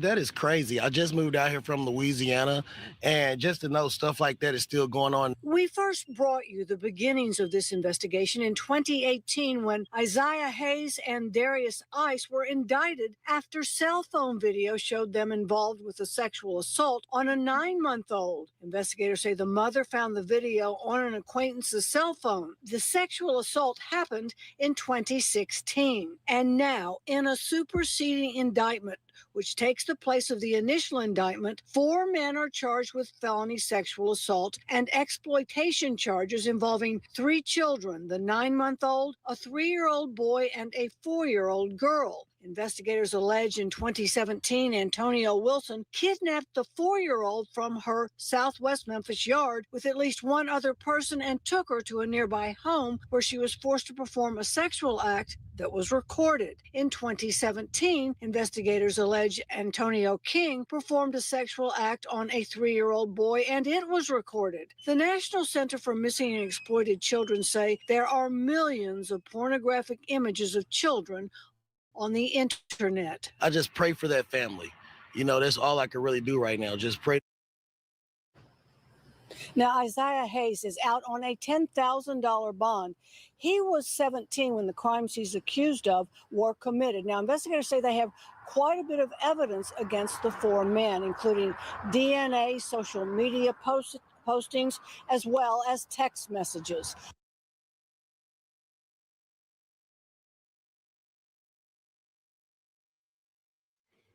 Yeah. When I tell you the numbers are just brutal and the reality is just depressing, yeah, it's an ugly, ugly, ugly thing. It's a dark, dark world, I'm trying to tell you. But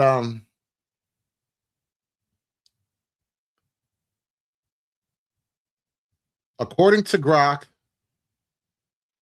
African American children have almost twice the risk of sexual abuse than white children. Black children with the second highest overall maltreatment victimization rate after American Indian and Alaska Native. Well, at least we're beating somebody. Jesus Christ, at least we're better than somebody. Crazy American Indians. What the hell do they be doing in those teepees? Look, now we get to stunt on the goddamn Indians now. Red savages. It's horrible. It's horrible what the Indians be doing to their kids, At least we're placing higher than somebody in the how to love your children rankings, all right? Goddamn red savages out here doing all kind of black magic under those teepees. Not like us respectable black people. How dare you say that we are not interested in families in the Black community? Yeah, I know. I'm sorry. I tried to warn you in the beginning. Somebody called it. Red Illusion, you called it. This one is about to get dark. And I promised you darkness, Well, here you go. Hello, darkness, your old friend. The numbers are awful, man. I'm trying to tell you. The numbers are like Epstein's shit. or organic Epstein numbers, bro. I'm trying to tell you, it's awful. It really is.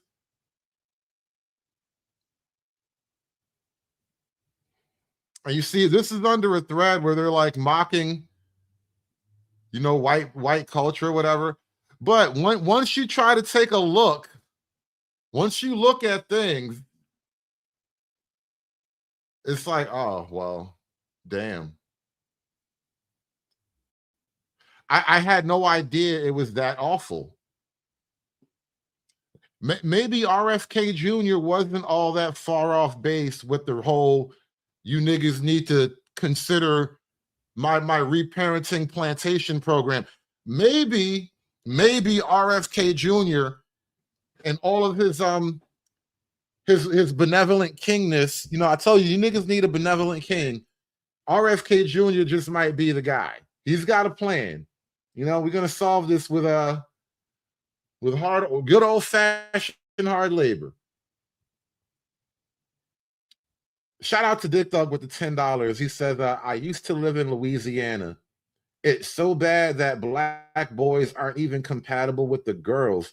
All of us had to date white girls because the black ones were dating grown men. Ooh. God damn it. You know, that's another reason why, honestly, like, I do have a lot of maybe it's quiet, you know. I don't let everybody see my my soft and cuddly, warm and fuzzy side. And I'll never confess this in front of these hoes. But I do have a great deal of sympathy for black women in general. Because I know a lot of these niggas are awful. Hulk! Smash!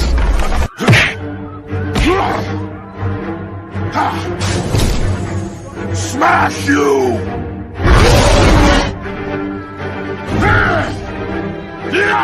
You make Hulk angry!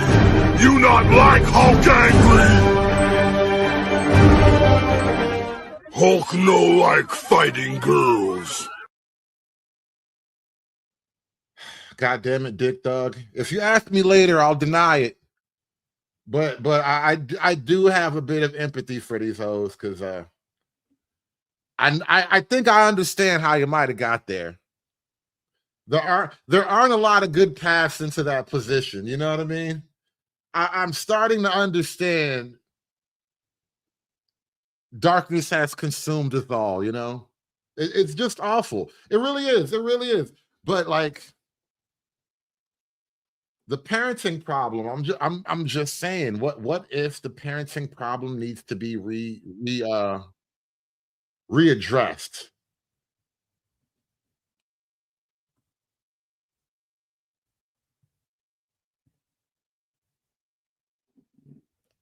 I'm just saying, because there's clearly something. There's clearly something that's not happening. We're missing out on something here. There's just something that's not going well.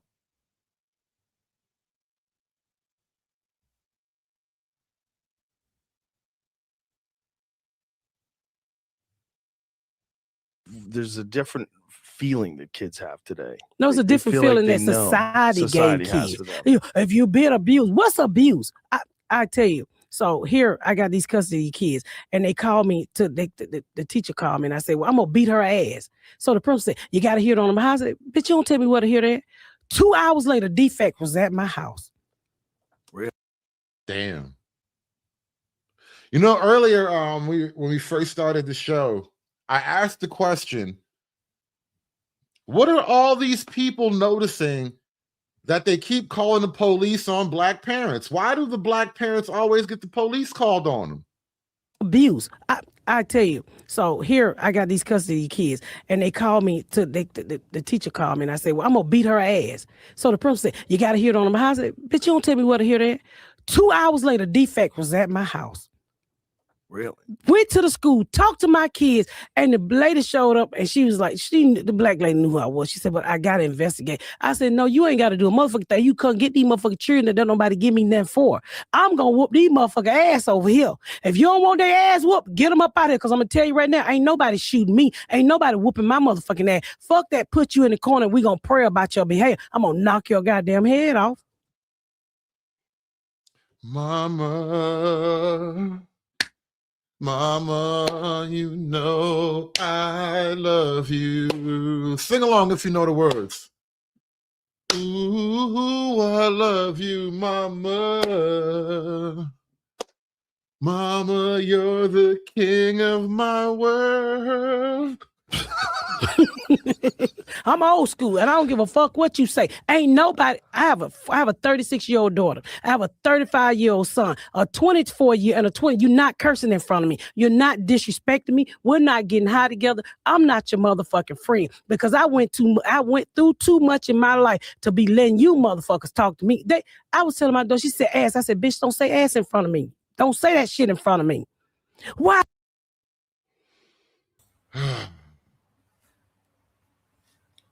We beating kids' ass today? Is that what we're doing? I don't generally believe in it, but yeah, we're beating kids' ass today. Listen. Either we let either mama's gonna abuse you, or we're gonna put you on the plantation with RFK.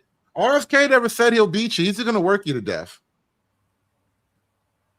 Well, I'm not opposed to either option. I don't see what the problem is here. I mean, I think this is the irony, though, too. Like, I wonder if the black parenting model in general is a big part of the reason why the outcomes are what they are. Let's put it that way. To be sensitive and all that to the issue, right? Because like we keep having these conversations. It's the system. It's the white man, it's the welfare. It's like, what if you're just abusing the hell out of kids and they, abused kids don't typically come out right? I actually think it's more like people have been giving up their. Freeman's Journal, you got your camera on. I don't know if you know that. Okay.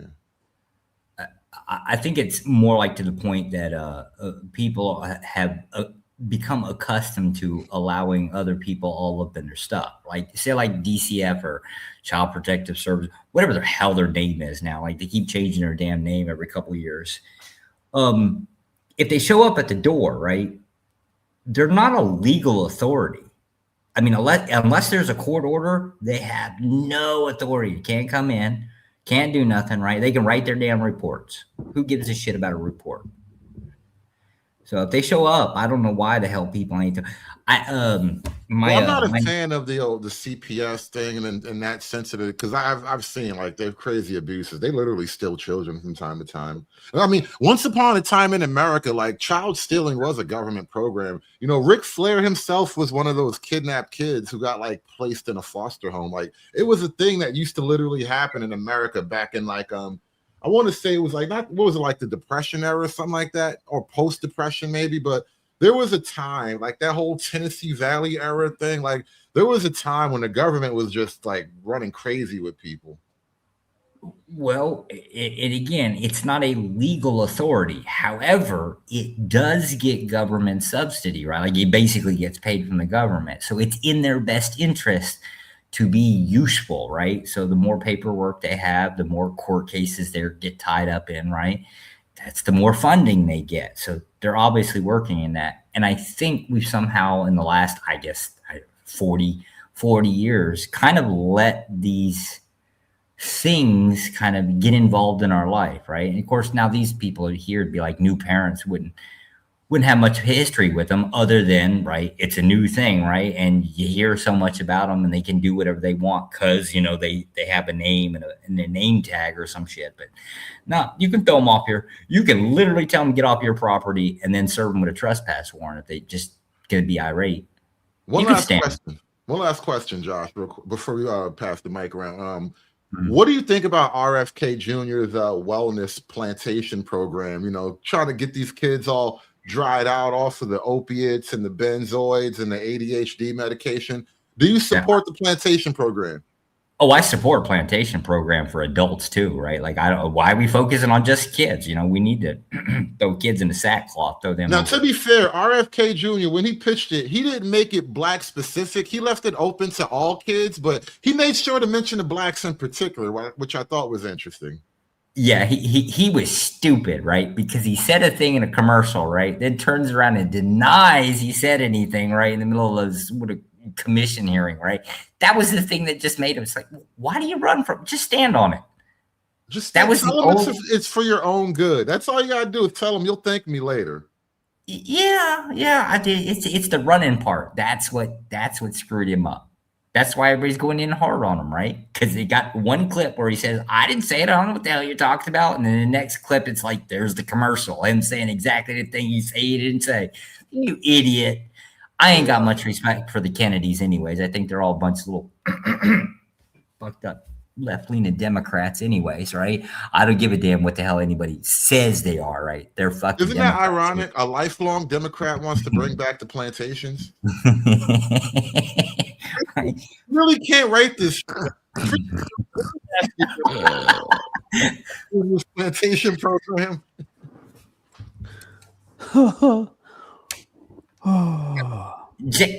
I'm sorry, his brother, okay, so his uncle, I guess, is JFK. He was a Democrat, right? The only reason why he gets any slack is because he got assassinated, right? He had some shitty ass policies too, but it is what it is. If you think about it, if you really wanted to bring back the the plantations, you need the cachet of Democrat royalty. Because remember Camelot? Like this is basically Democrat royalty right here. And I'm saying maybe RFK Jr. has the weight to bring it back. I think this is actually like reverting the type effectively. You know what I mean? Well, so the problem is a branding problem, right? Would be the Democrats, will be the Dixiecrats, right? Go back to the real name, right? I guarantee you had a lot bigger following than the. And who gives a damn what the blue-haired freaks think anyways, right? Nah. Stand on it. Stand on business. Yeah, we'll throw some of the blue hairs on the farm too, just for optics. But Freeman's Journal, what do you think about the plantation program? They got to do something. You know? I mean, how black of a pill do you want? Totally up to you. Suppository. Okay. All right. Hey, play this. I'm gonna put this in a private chat. Play this. Well, can we? I imagine though that the plantation program, because it ultimately has a kind of like they'll be out there farming and stuff like that. There's probably a little economic benefit to it. It'll be cheaper overall than just like regular jail. It'll be like jail, but with profits instead of a jail that costs money. There are profits in jail. Well, a for-profit prison, but they almost all get paid for by government money. I mean, a jail that actually makes profit. Oh, they make profits. Like so they make money on one end, and then they sell their services to the private industry. You know what I'm saying? While paying the prisoners like 20, 30 cents. I forgot about that. You're right. Oh, so they're making money hand over the fist. And if the jail's not housed at a certain amount, they fine the government for not putting enough people in jail. Damn, you know what? Damn it. The model is already in place. RFK Jr. is slick. He's going to make this shit happen. I'm telling you. Can you see the screen all right? This is 5-year-old Rose. She was one of 60 kids to undergo an exhaustive study in the US using an MRI machine to scan the brains of kids aged 3 to 5 years old. The results, truly shocking. Interactive screen time causes a loss of white matter in the brain. Well, in the simplest terms, we could actually refer to as some measure of brain impairment or brain damage. Professor Mike Nagel from the University of the Sunshine Coast has spent a career studying child brain development. So white matter in the brain is a material called myelin. So what myelin does is it wraps around the axons of neurons and acts like an insulator, a conductor, not too dissimilar to the plastic coating of a wire. So if we're seeing deficits in myelin production early All right, in you life, can stop this we're here. probably seeing deficits in neural connectivity. All right, so you get the point. All right, play that next one. I put in the private chat. So you get it, right? Too much screen time. Your kids end up retarded because their brain is like literally effed up, like it's brain damaged. So for those of you that don't know me, I have owned and operated a daycare center and taught 4-year-old preschool for 20 years. Okay. And I had a lady ask me today if I had seen a difference in kids today and the kids 10, 15 years ago. Well, yes, ma'am, I have. I'm going to tell you 10, 15 years ago, we were sending kids to school reading. Kindergartners were going in reading. They knew their sight words. Okay. They knew a quarter, dime, a nickel, a penny, and then the difference and the amount of it. Okay. They could hold scissors. They could hold pencils. They could color inside the lines. They knew how to write their names correctly with uppercase and all lowercase. They could recognize their names. They recognized letters, uppercase, lowercase, and numbers. Today's kids, they can't hold scissors. They can't cut and rip paper. They have no clue and no consistency with any chore. They can't All focus. right, pause. You get it. All right, pause here. But I know one thing they do know. All right, you get it. Now play this next one. All right. Now take in that context and play this next video.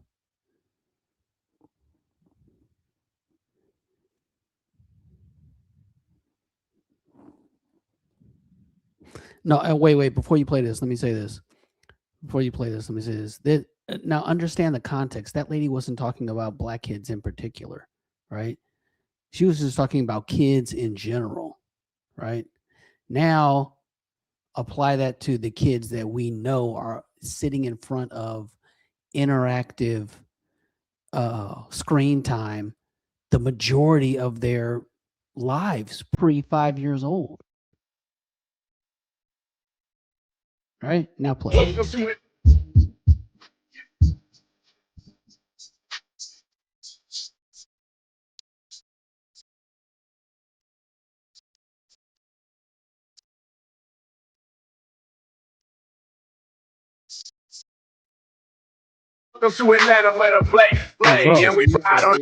The farm is benevolence. I called him the benevolent king. Didn't I joke about that earlier today? They need a benevolent king. That's ruthless benevolence is what they need. Ruthless benevolence. Wasn't there some inner city programs that took kids to the farms or whatever and they mellowed out? No, that was boot camp. That was Fresh Air Fund. No, There was a program like that. I was talking about that earlier.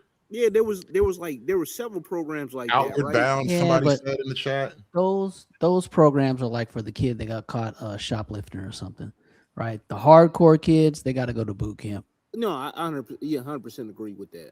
This is pretty wild, man. Like the kids are not okay, and COVID has like exacerbated the problem amongst kids that had an issue anyway.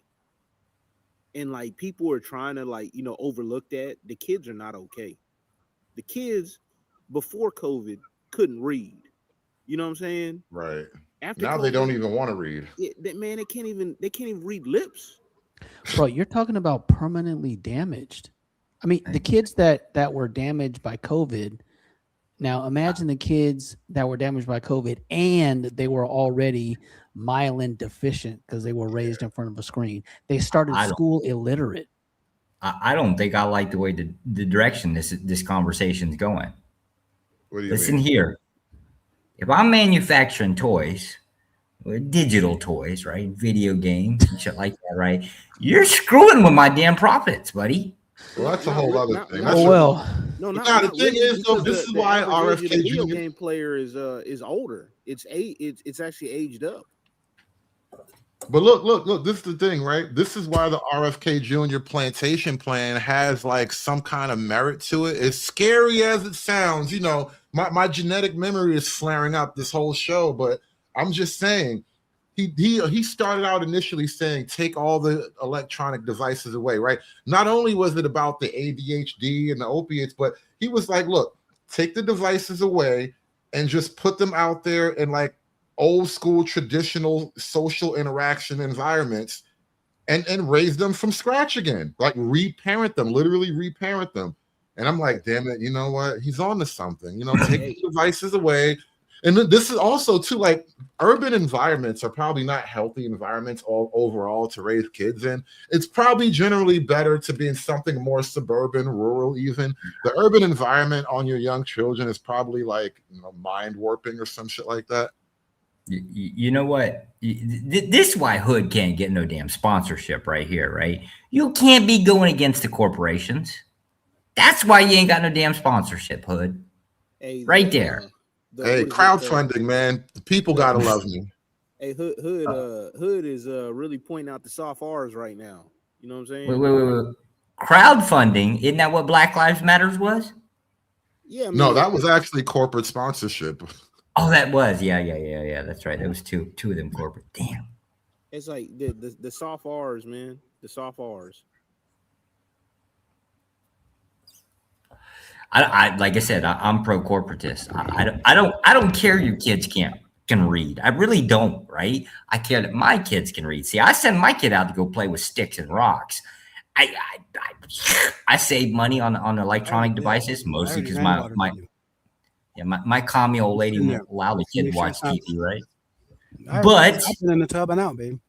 Yeah, but I also I like business, right? So I want my little Chinese kids sell making products that turn around and sell your kids, right? This could be some type of like dystopian future thing where the corporations just get in on like farming people or something like that, like literally just raising people out in the farm area. Well, I mean, hey, one y'all talking the other day about how the Matrix was ahead of its time. That's the whole premise. In the people were basically the batteries for the machines. Right. We just need to make better laborers and consumers. That's the corporate angle for it. We just need to make, because that's really the model that ultimately corporations want. They just want you to be better laborers and better consumers, right? Work more and buy my shit. Yes. What the hell? And why are y'all trying to break this down? No, there's a law of diminishing returns though, because there gets to a point to where, hey, if you ship all the jobs overseas, you know what I'm saying? Like, what are you gonna do then? And then it's gonna be like one of my buddies, he made an allegory to The Walking Dead, and the dead or the zombies or the moochers or the looters or the unproductive types. They'll just overwhelm you because it'll be crazy numbers. I'm gonna do exactly what I did. I moved overseas. Shout out to Dick Doug with the $5. He says, and this is a great point, I think the career moms increased it too, especially when they hand their kids the iPad while they're working. Not only that, just I think there's nothing like learning from your parents or whatever. Sending all the kids off to this giant government school system has its own negatives, by the way. I think the smaller, like, Little House on the Prairie school teacher, school mom type of model was a lot better, but that's probably impractical in today's world. But I hear they're bringing that kind of thing back with like private teaching networks and whatnot. But I do really believe that like we really haven't studied enough the impact on filtering women into the workforce and the educational institutions like this, and what that has done on the women's relationship to actual childbearing and motherhood. Like, obviously, women don't have the same attitudes about what children need and deserve compared to what they used to do, because you're literally spending half your day away from your child, more than half of your day away from your child now. Hey, you know what, man? You know what we could learn from like a place like Japan? They have their unique issues or whatever that are problems like in some people's minds, but they actually pay their teachers like the rock stars, if you will, and treat them like rock stars. the ones that are like the best at teaching, like one to many, and you could have somebody like basically be a chaperone in the class, but then you have like you know, a video conference basically, like we could bridge the gap with technology. There's so many different things. Wait, isn't Japan the epitome of what you call diminishing non-returns? Isn't Japan supposed to go extinct in like 25, 35 years? No, I'm not sure if these are the same issues though. Yeah, it's a different issue. I'm talking about a schooling issue, and like, you know, there's some that don't necessarily have the common sense, but there's things you can do to kind of like, you know, work. No, I meant. I mean, wouldn't it be the case they don't have kids? No, like, no. That's a mating issue, but they still have a high trust, high functioning society, but they're just not fucking enough. I want to ask Studio Ryu a question because I don't want to be up here too long tonight. But Studio Ryu, what do you think? Did you hear about the RFK Jr. Plantation program? No, this is the first. I saw you were online, and I'm like, what's this? Oh my God! I got to get you back. I got to get you all caught up. Angry Snowman is here. I think I got the gist though. I heard just enough. Well, I'm gonna start from the top. And I'm going to create these wellness farms where they can go and get off of illegal drugs, off of opiates, but also legal drugs. If they want to get off of Adderall, and to spend time, as much time as they need, 3 or 4 years if they need it, to learn to get reparented. I'm going to move it off Schedule 1, and I'm going to start collecting taxes on it. That's going to bring in $8.5 billion in revenue. I'm going to dedicate that revenue to creating wellness farms, drug rehabilitation farms in rural areas all over this country. They're going to grow their own food, organic food, high quality food, because a lot of the behavioral issues are food related. A lot of the illnesses are food related. There won't be any cell phones there. There won't be any screens. We're going to reparent people, restore this connection to community. And I'm going to create these wellness farms where they can go to get off of illegal drugs, off of opiates, but also legal drugs, off of psychiatric drugs if they want to get off of SSRIs, to get off of benzos, to get off of Adderall, and to spend time, as much time as they need, 3 or 4 years if they need it, to learn to get reparented, to reconnect with communities, to understand how to talk to people. I mean, it's a good idea on paper, yeah. I mean, what I heard was plantation. That's what I heard. You know, I mean, that's what I've been hearing, and like you said, Hood, how to package that to make it palatable, because that's the first thing non-readers are going to read into it. Let alone give up their children to do what? They already think they're doing a good job. That's the big dysfunction. Now, this dude, what's his name, Randall? I don't know what it is with these people naming their children nouns and things. Like, I don't like calling another man King or whatever the hell. King Randall. You know what I'm saying? Yeah. You can call him Kang if it makes you feel better. What? If I call him Kang Randall. Kang, yeah, I guess Kang, you know, but, and again, I donated to the dude. I think I gave him $100 way back when. Wrote him a letter and said, "Hey, I do this and this and that. I'm into this and this and that. I think the children could benefit from what I have to offer. I can volunteer to whatever."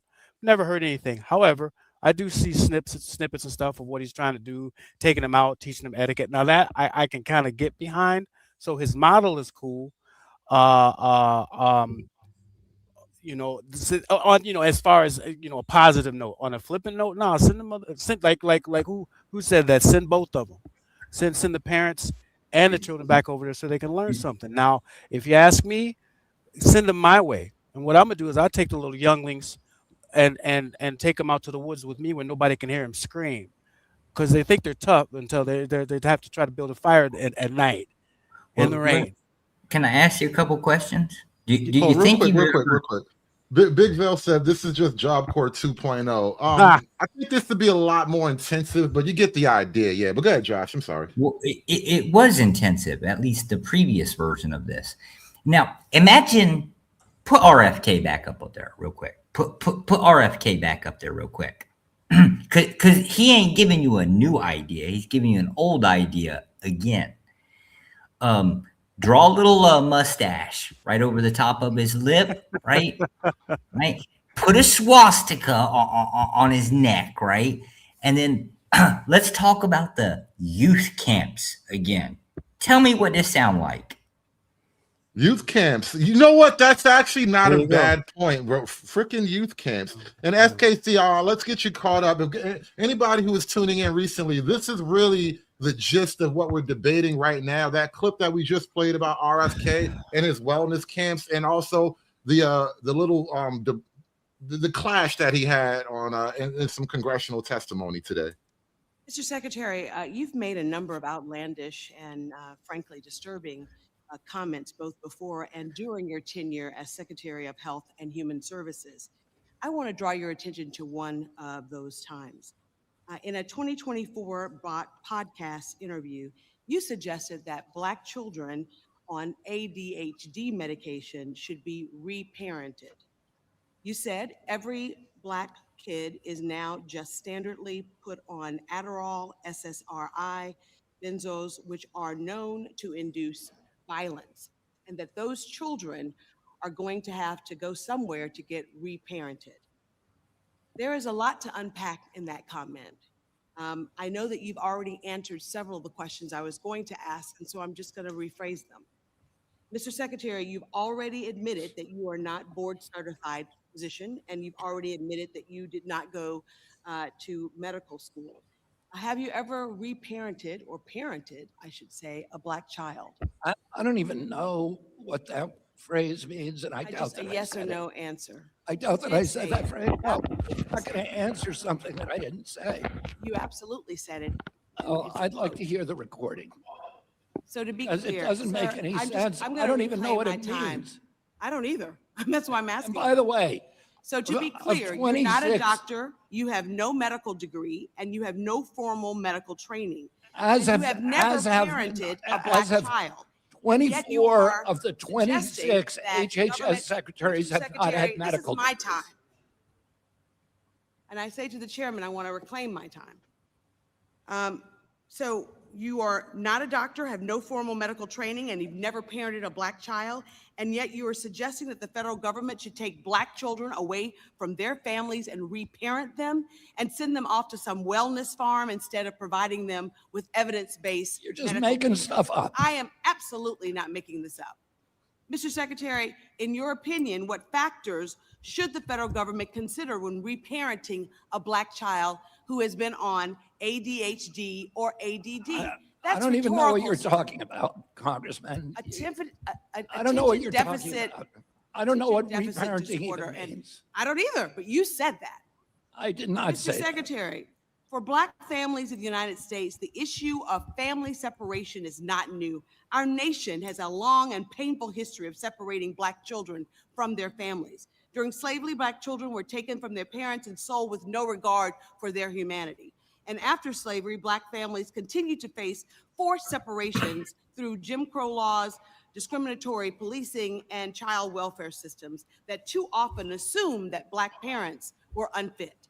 Even today, Black children are removed from their homes at higher rates than white children, not because of their greater harm, but because of longstanding bias and built-in institutionalism. Now you guys get the gist of it all, and I just want to ask, no bullshit, Angry Snowman, why would you tell why would you tell RFK Jr. to do this? I know this has your fingerprints all over it, Angry Snowman. You want to put these little niggas on farms, don't you? Hey man, I heard farms, and the first thing I thought was RFK. RFK's actually going to give you guys your 40 acres, so I don't know what you're complaining about. Oh shit! I hadn't even thought of that. Hey, And that's how you sell it. Hey, And there you go. That's the hook. You know, it's mad funny, Hood. So if he was doing this during his presidential run or during one of those deals where he was doing a bunch of podcasts, he could have misspoke, even though he's responsible for all his words. He could have been like, he could have meant to say like another like, you know, $5 word, and then it came out this way. Because you know how you get like kind of goofy saying stuff sometimes, or you misspeak, and you might even say a word like 2 times. But like for this to be like more effective, you got to play the clip for him and then have him explain to himself.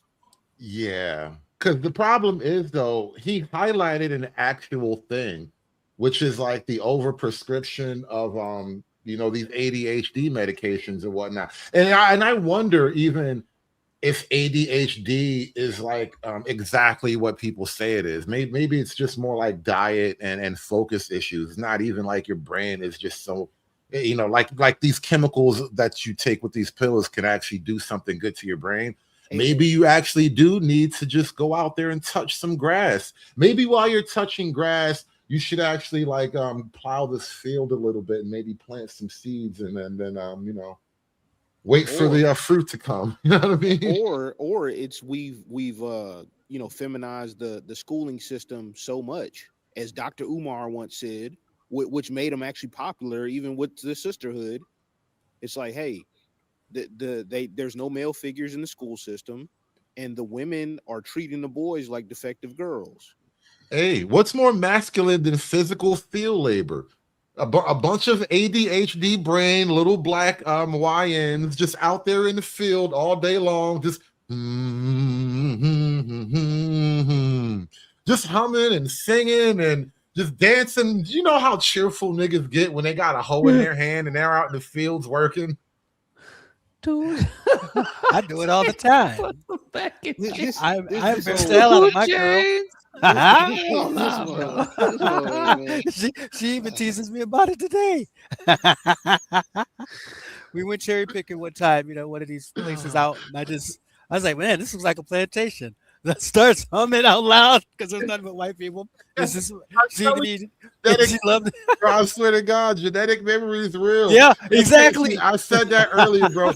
There was no ADHD on the plantation. Do you think Mr. Candy had to worry about ADHD with any of his niggas?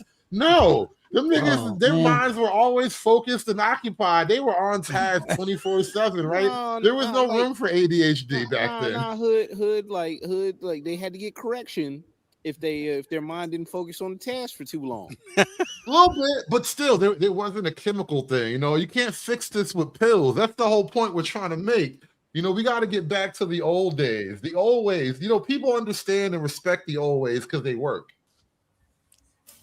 See, in my school, you know, unlike Randall's, see, I will show you how to tan the hide and braid a 12 plate round plate. Make your own whip. Make your own strap. Shit, make your own clothes. Somebody mentioned that in the chat earlier too. They got to grow their own clothes. You know, flax and cotton and all this shit. Hemp cloth. Yeah. But no, hemp is great. Something make to money kinda, off that. If I may just jump in, it ties in together. Now we're mentioning what's been brought up that I've heard so far is you know, drugging the kids, you know, detoxing the kids, but through labor or whomever, right? The kids, whatever.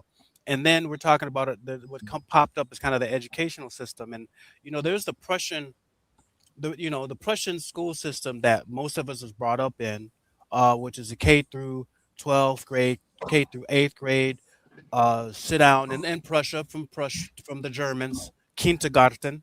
My German sucks, but now I was married to a K through 12 teacher for a few years, and she when what's his name, Bush came up with the No Child Left Behind, that frustrated her to no end because I knew exactly what that meant. It was going to be dumbing down these children because no nation is going to educate its children enough to overthrow.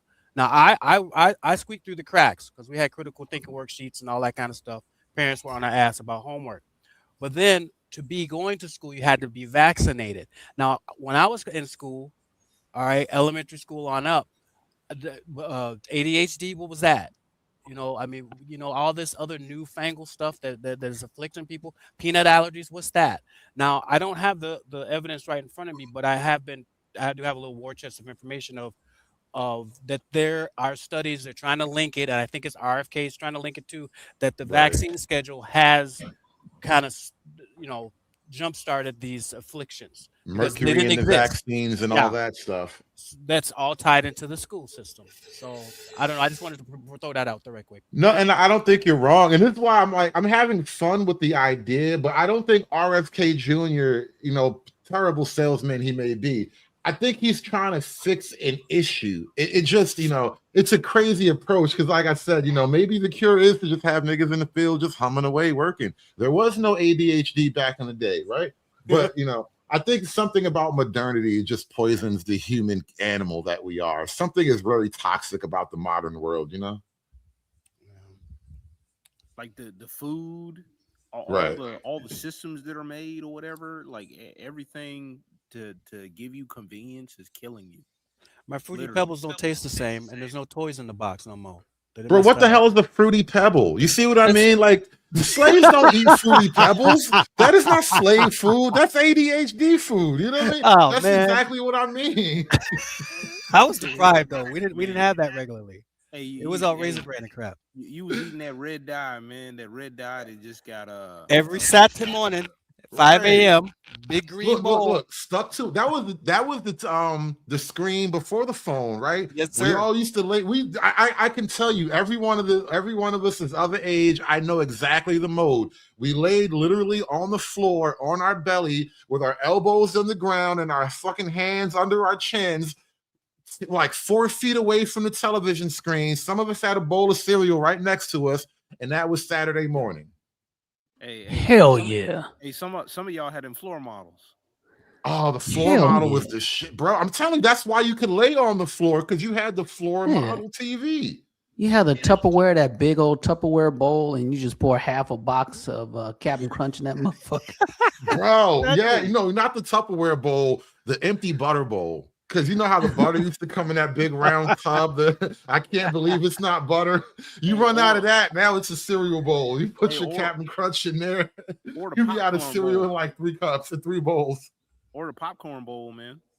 Same. But that's how it was, though. And on the one hand, don't get me wrong, old school cartoons, like, I would rather let my kids watch old school G.I. Joe and He-Man than like these new weird, like the Devil's My Boyfriend type of cartoons they have out nowadays. Like, shit's weird, bro. Like the messaging, at least back then, you used to literally get messaging from G.I. Joe. Remember, kids, don't talk to the homosexual in his car waving at you. Like, G.I. Joe used to try to help the kids. Now everything's trying to talk the kids into doing weird shit. Hey, look, Josh would co-sign that, man. Like, every Russian was bad, and all the bad guys were like Chinese, Russian. All the black dudes wanted to fight and play basketball. Yeah, I mean, and it was all a propaganda back then, which is like what I was talking about earlier when we brought up the issue of like saving the community and all that. And I mentioned like there needs to be a lot of top-down propaganda about just the right way to be, what your values should be, what the wrong things look like, and what the right things look like. We don't really have that kind of propaganda anymore. But like back in, once upon a time, we used to propagandize our public into better behavior. Like this is why I was joking about like that don't talk to the homosexual in the car. In the 40s, no, in the 50s and 60s, that's when we had all those like public service announcements and shit like that, where they were literally trying to propagandize you into like more effective, like productive behavior. And I think that's kind of what's needed at this point. Positive propaganda. It's 10 o'clock. Do you know where your children are? God damn, you know what? I remember that. Now I look fondly on that. I remember as a kid, I used to think it was weird as hell. And I was growing up in a crack era where like I know for a fact you didn't know where the kids were. Half the time I wasn't even in the house at 10 o'clock. But like now as an adult, a responsible parent and all that bullshit, like it's such a thing. Like I get the need for it because like, do you really want the one thing that you spend the most time absorbing, which is media? Do you want it really convincing you of all this, like ultimately antisocial, anti-productive behavior? This is why, like, as I've gotten older and I've come to this place in life now, I just don't really watch much television. Like almost none. Yeah, I don't own a TV. Haven't actually owned my own TV in years at this point. So Hey, I just ordered a Starlink. I'm about to cut out a regular cable. that's what's up, man. Because that's all I do is internet. I watch things, right? But I watch it all through the internet, so I can now run my own filtering process. I'm not just like flipping through and letting it bombard me with whatever stuff is out there.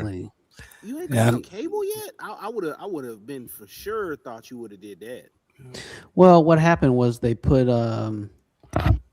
they made the internet just as much as basic cable. So it's like I just got basic cable, like, and I get the that allows me to watch college football.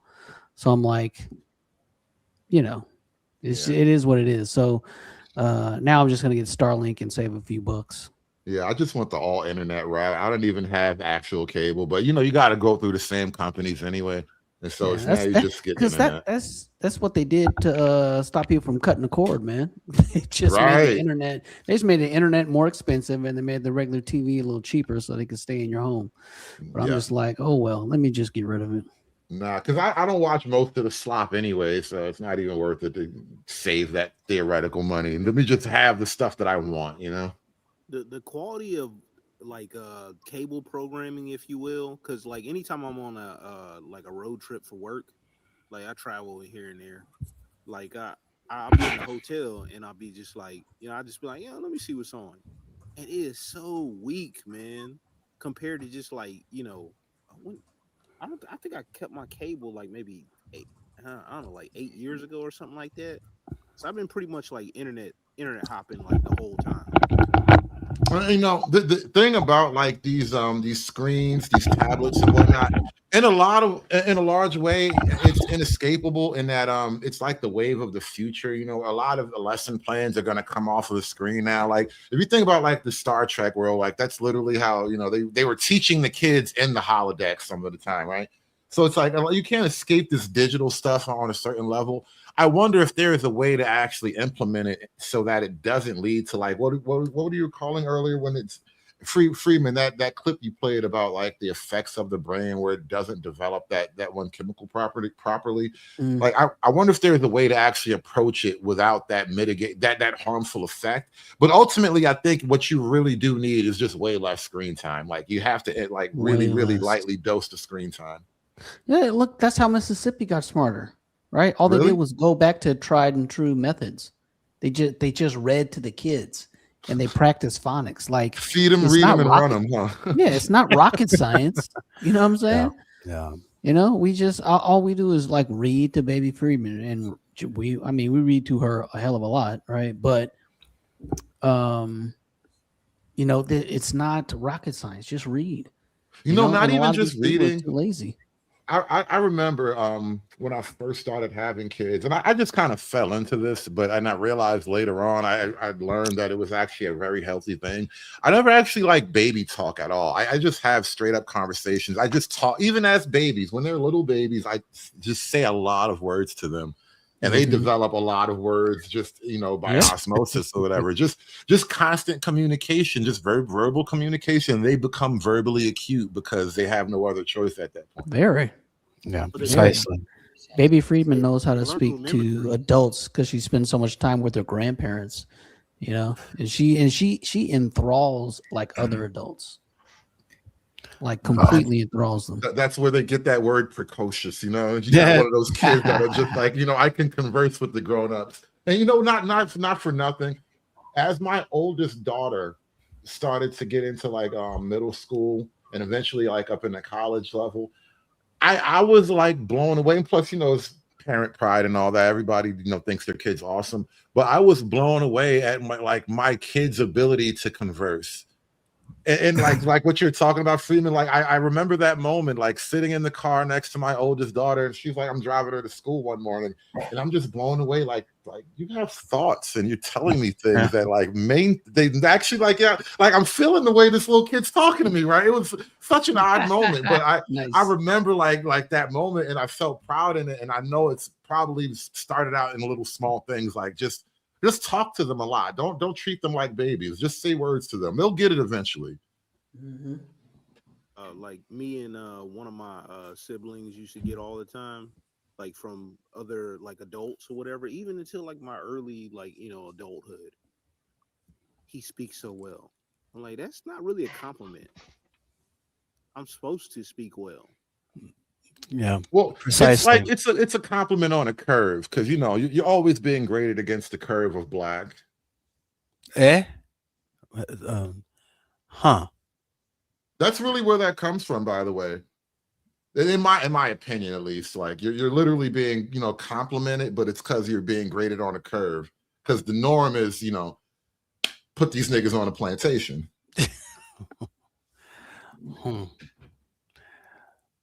Yeah, Well, I backhanded was compliment, just, right? I was just calling. Well, no, it was always just an insult. I mean, you talk so proper. I mean, Well, you know what? To me, it was always an insult when I got that from my like age range other friends and shit. Yeah, that's what I'm what? saying. That shit used to piss me off because Yeah. when girls would say that shit sometimes, Yes. especially like when I was living deep south in Georgia. Oh my God, Mm-hmm. But like, yeah, that is definitely a thing where you talk proper and all that shit. But I mean, speaking properly is also IQ coded. I mean, it is what it is. Oh no, you know when I got to my first base when I was in the military, man. I remember I was like telling a story or whatever, and I had like I had everybody like waiting for the next word. And I remember this chick, she was like, "Where you from?" And you know how like there's like subcontext and everything. That was always like a thing where people like weren't from or didn't understand like why you could communicate so well, and they were like actually impressed by you, but it just came off real crude. Hey, where you from? Yeah, Yeah. I wish their admiration came off a little bit more. I don't know, less crude. Because for me, I just took it in stride because at the other end, at the other end of the spectrum, I knew where I linguistically, intellectually, where I laid, what side I was on, right? Um, so I kind of look at them kind of side eye, kind of going, well, this is messed up. The reason why you're the last reader in the class, though, and that's not what I'm striving for because, and then we're getting back to the parenting thing, because if my grades didn't come back correct, there was like severe consequences. I had consequences for not doing my schoolwork, at least in the culture of the family I grew up with. I always to this day, even in his death, I'm forever thankful to my dad for like this one simple trick.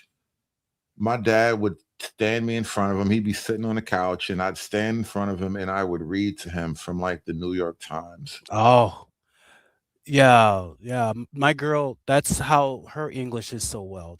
She says her mom made her read newspaper, Yeah. English newspaper. I swear to God, one simple trick, bro. And then I never, it's one of those things where you don't get it. It's like the Mr. Miyagi wax on, wax Yeah. off thing. Like you don't really get the value of it or the functionality of it until much later. And then years later, I guess it's like my very first, well, actually in school, by the way, like, almost none of the other kids want to read out loud, and especially when you're like black public school shit. A lot of the kids are barely literate, don't want to read at all, and so because they can't. Right, Yeah, and you're just being the smart one in class is a rough thing in and of itself. That's a whole other story. But not just in class. Try to be the only smart kid in your block or your neighborhood. Yep, literally, when you walk out the house. See, this is why I had to deal with. That's why I can't stand the ghetto. I can't stand the hood, even though I come from that. I pretty much did every activity in the hood that you could think of. What's up, y'all?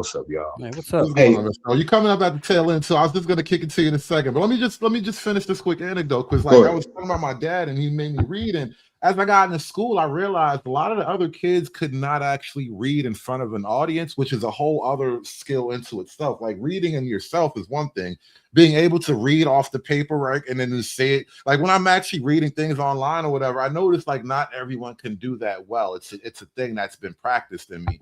And I know exactly where that comes from. And then as I get through life, I realize how rare actually all that stuff is.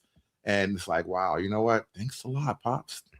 Well, it's gotten worse. That's to a Yeah. point that I'm thinking. It's gotten worse, and I think it's gotten worse on purpose. Yeah, I agree with that because they're not teaching the kids cursive anymore. Nope. I had to teach mine, and she loves it. Nope. But Mr. O, you know what? While you're here, let me ask you a question. How much were you paying attention to? Because I wanted to get your take on the RFK Jr. Plantation program. Do you think he's on to something here? Unfortunately, with me being who I am, I am an autistic and ADHD person. I hate to say this, and I take emotion out of everything that I do. That's the reason I don't start my sentences with the word I feel. And I'll never take anybody serious that start their sentences that way. So this is what it is. Hey, Mr. O, man, I feel like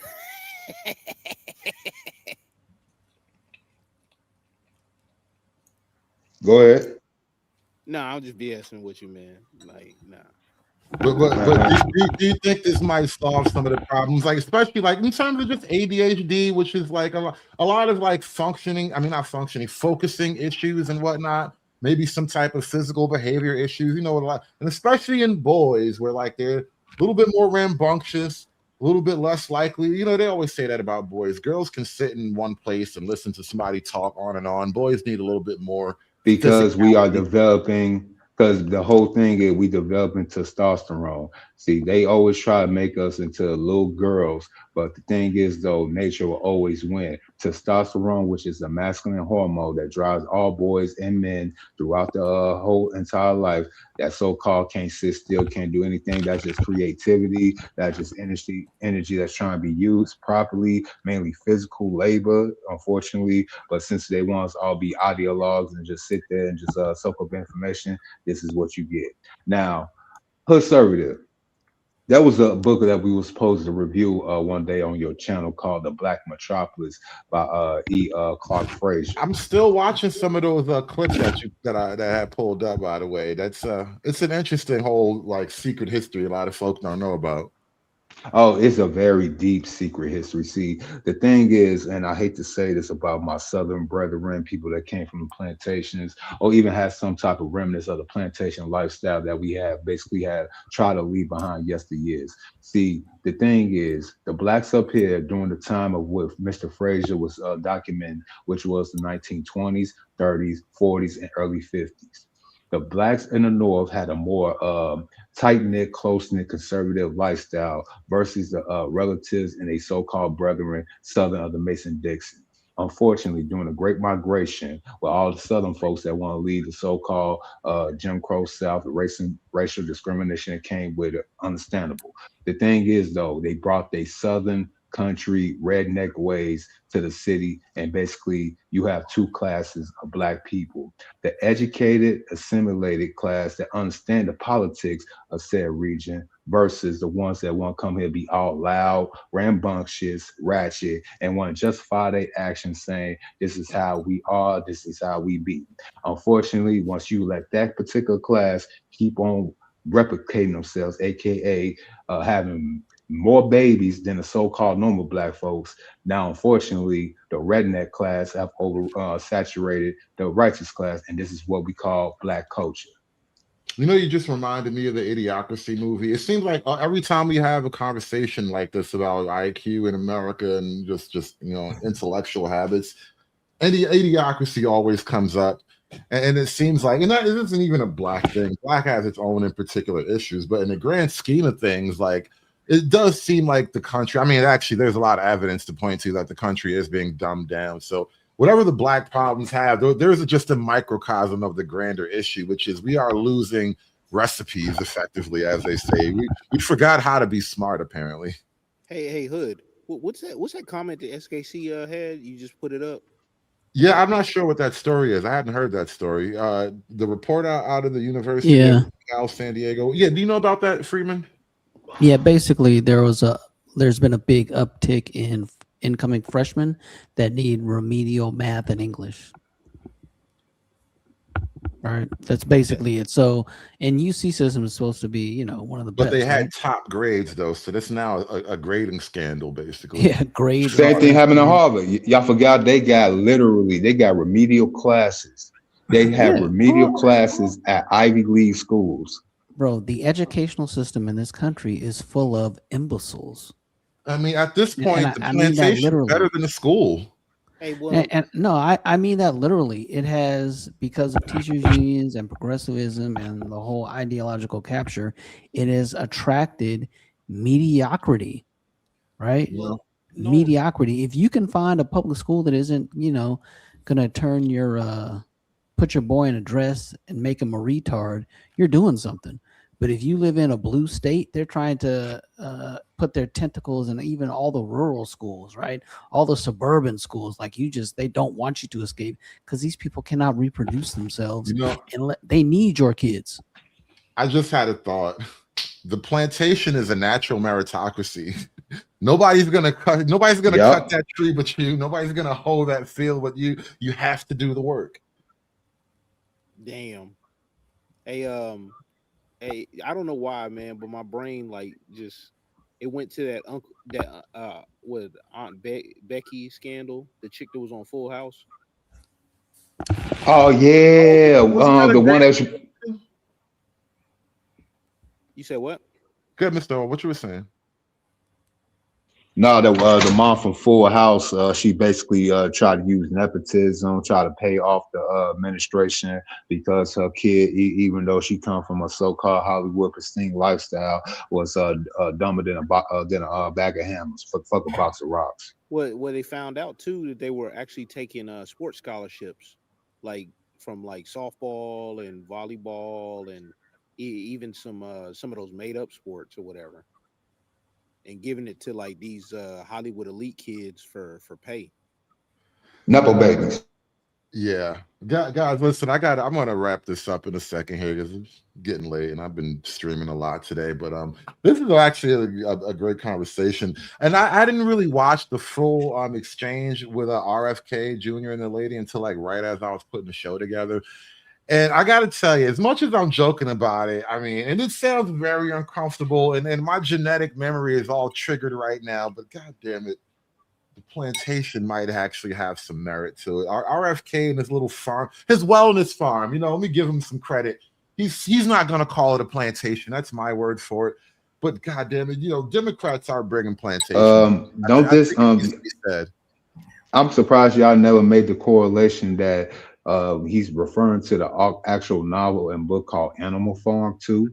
I mean, can we all now say that we've been preempted programmed to come into this so-called existence of ours, you know, 1984, Animal Farm, A Brave New World, we are actually living in it? I mean, honestly, this actually might be the cure for that kind of thing. You know, get people back into just basic, you know, living, basic understandings of things, so you don't fall for all this modern queer propaganda stuff. Hey man, you do realize that RFK is no longer a Democrat, right? Shit. What do you say? What do you make him now? What do you think he is? In 2023, he renounced and said he was going independent. Now, it's a goddamn Democrat. Shortly, now here's the grip, right? Like shortly after that or before that, it seems like they might have known that he was going to resign. The DNC actually released a memo amongst their members that he was a bad apple that was misrepresenting DNC, I guess, standards or ethics or policies, things like that, right? So basically, they're trying to like claim that he's a Nazi. Hence my comment. Anything disrupts the status quo, man, and stops the money train is a threat. Like everything is handled like it's a virus, right? And this is a natural antibody response to the virus. Well, I don't know. You do know that's what Agent Smith told the Morpheus when he had him hemmed up, right? He said that, yeah, y'all are a cancer and we are the cure. Well, ladies and gentlemen, we might listen. If you don't reparent your children, RFK is gonna make them farm. You're gonna have them growing peppers and watermelons and shit like that. So still can't understand how parents you got some decisions to make. All right. If the young Jedi can't Jedi, that's what they do. They they're made to grow plants. There it is, man. Hey, Hood. you know, it's so funny, man. Like these cats be like, they were like, oh, my kid, but their kid been in private school, got tutors, got like the best of the best, and still probably like, you know, about average, right? Just to come out normal. Yeah. Just like our CTU, just like the Chicago Teachers Union, her child goes to a private school despite that she runs a public school system. And never mind, as y'all were. And she wants to make it harder to go to she's against school choice. That was the thing. I saw that. I know exactly what you're talking about. I made a video about her last week too. But guys, we're gonna wrap this one up. Somebody was about to say. Yeah, can we have a wager before we end the show? Because I think another Kennedy's going to get deleted. I mean, it's been a while. I mean, what's it been now? Almost 30 years since the last one. It was like about what? About 63 since the last one. Yeah, it's about time. So listen, RFK is going to put your kids on a farm. All right. I gave you the warning. You do with that what you must. You got to raise your little kids better. All right. Get your bastards in order and all that stuff, because the farm is calling. Just so you know, the farm is calling. The plantation is calling for you niggas. All right. It's not the Perkies, but the farmers. It's going to be a modern, diverse plantation. You know, well, there was always a handful of white folks in the field back in the day too, quiet as kept. So, you know, the plantation is coming back. We're making the plantation great again. Mappa, make I can hear the farmers calling. What was the phrase? Make plantations great again. We got to come up with a slogan. We got to come up with a slogan. Mappa? Yeah, Mappa is not right. Mappa isn't going to work. But yeah. We're making plantations great again, though. But guys, thank you so much. Shout out to everybody in the audience. Thank you, everybody who supported the show, all the contributions to the panel. Couldn't do this without you guys. Appreciate you coming through tonight. I need that money. I've been talking too much. I'm getting tongue-tied. I got to go eat and go to sleep. But thank you so much for watching the show. Parent your kids before RFK reparents them for you. And you guys take care. Have a great night. How dare you say that we are not interested in families in the Black community? Aspiring to be patriarchs like what white men have, that isn't freedom. That isn't going to help anybody. It's certainly not going to help Black people. Good afternoon, boys and girls. Shut the fuck up. Hey, not nice. No, thank you. No, thank you. You need to leave? No, bitch. Okay. Oh, yeah. Putting that little nigga on the plantation first. Done. It's done. It's done. It's done. It's done.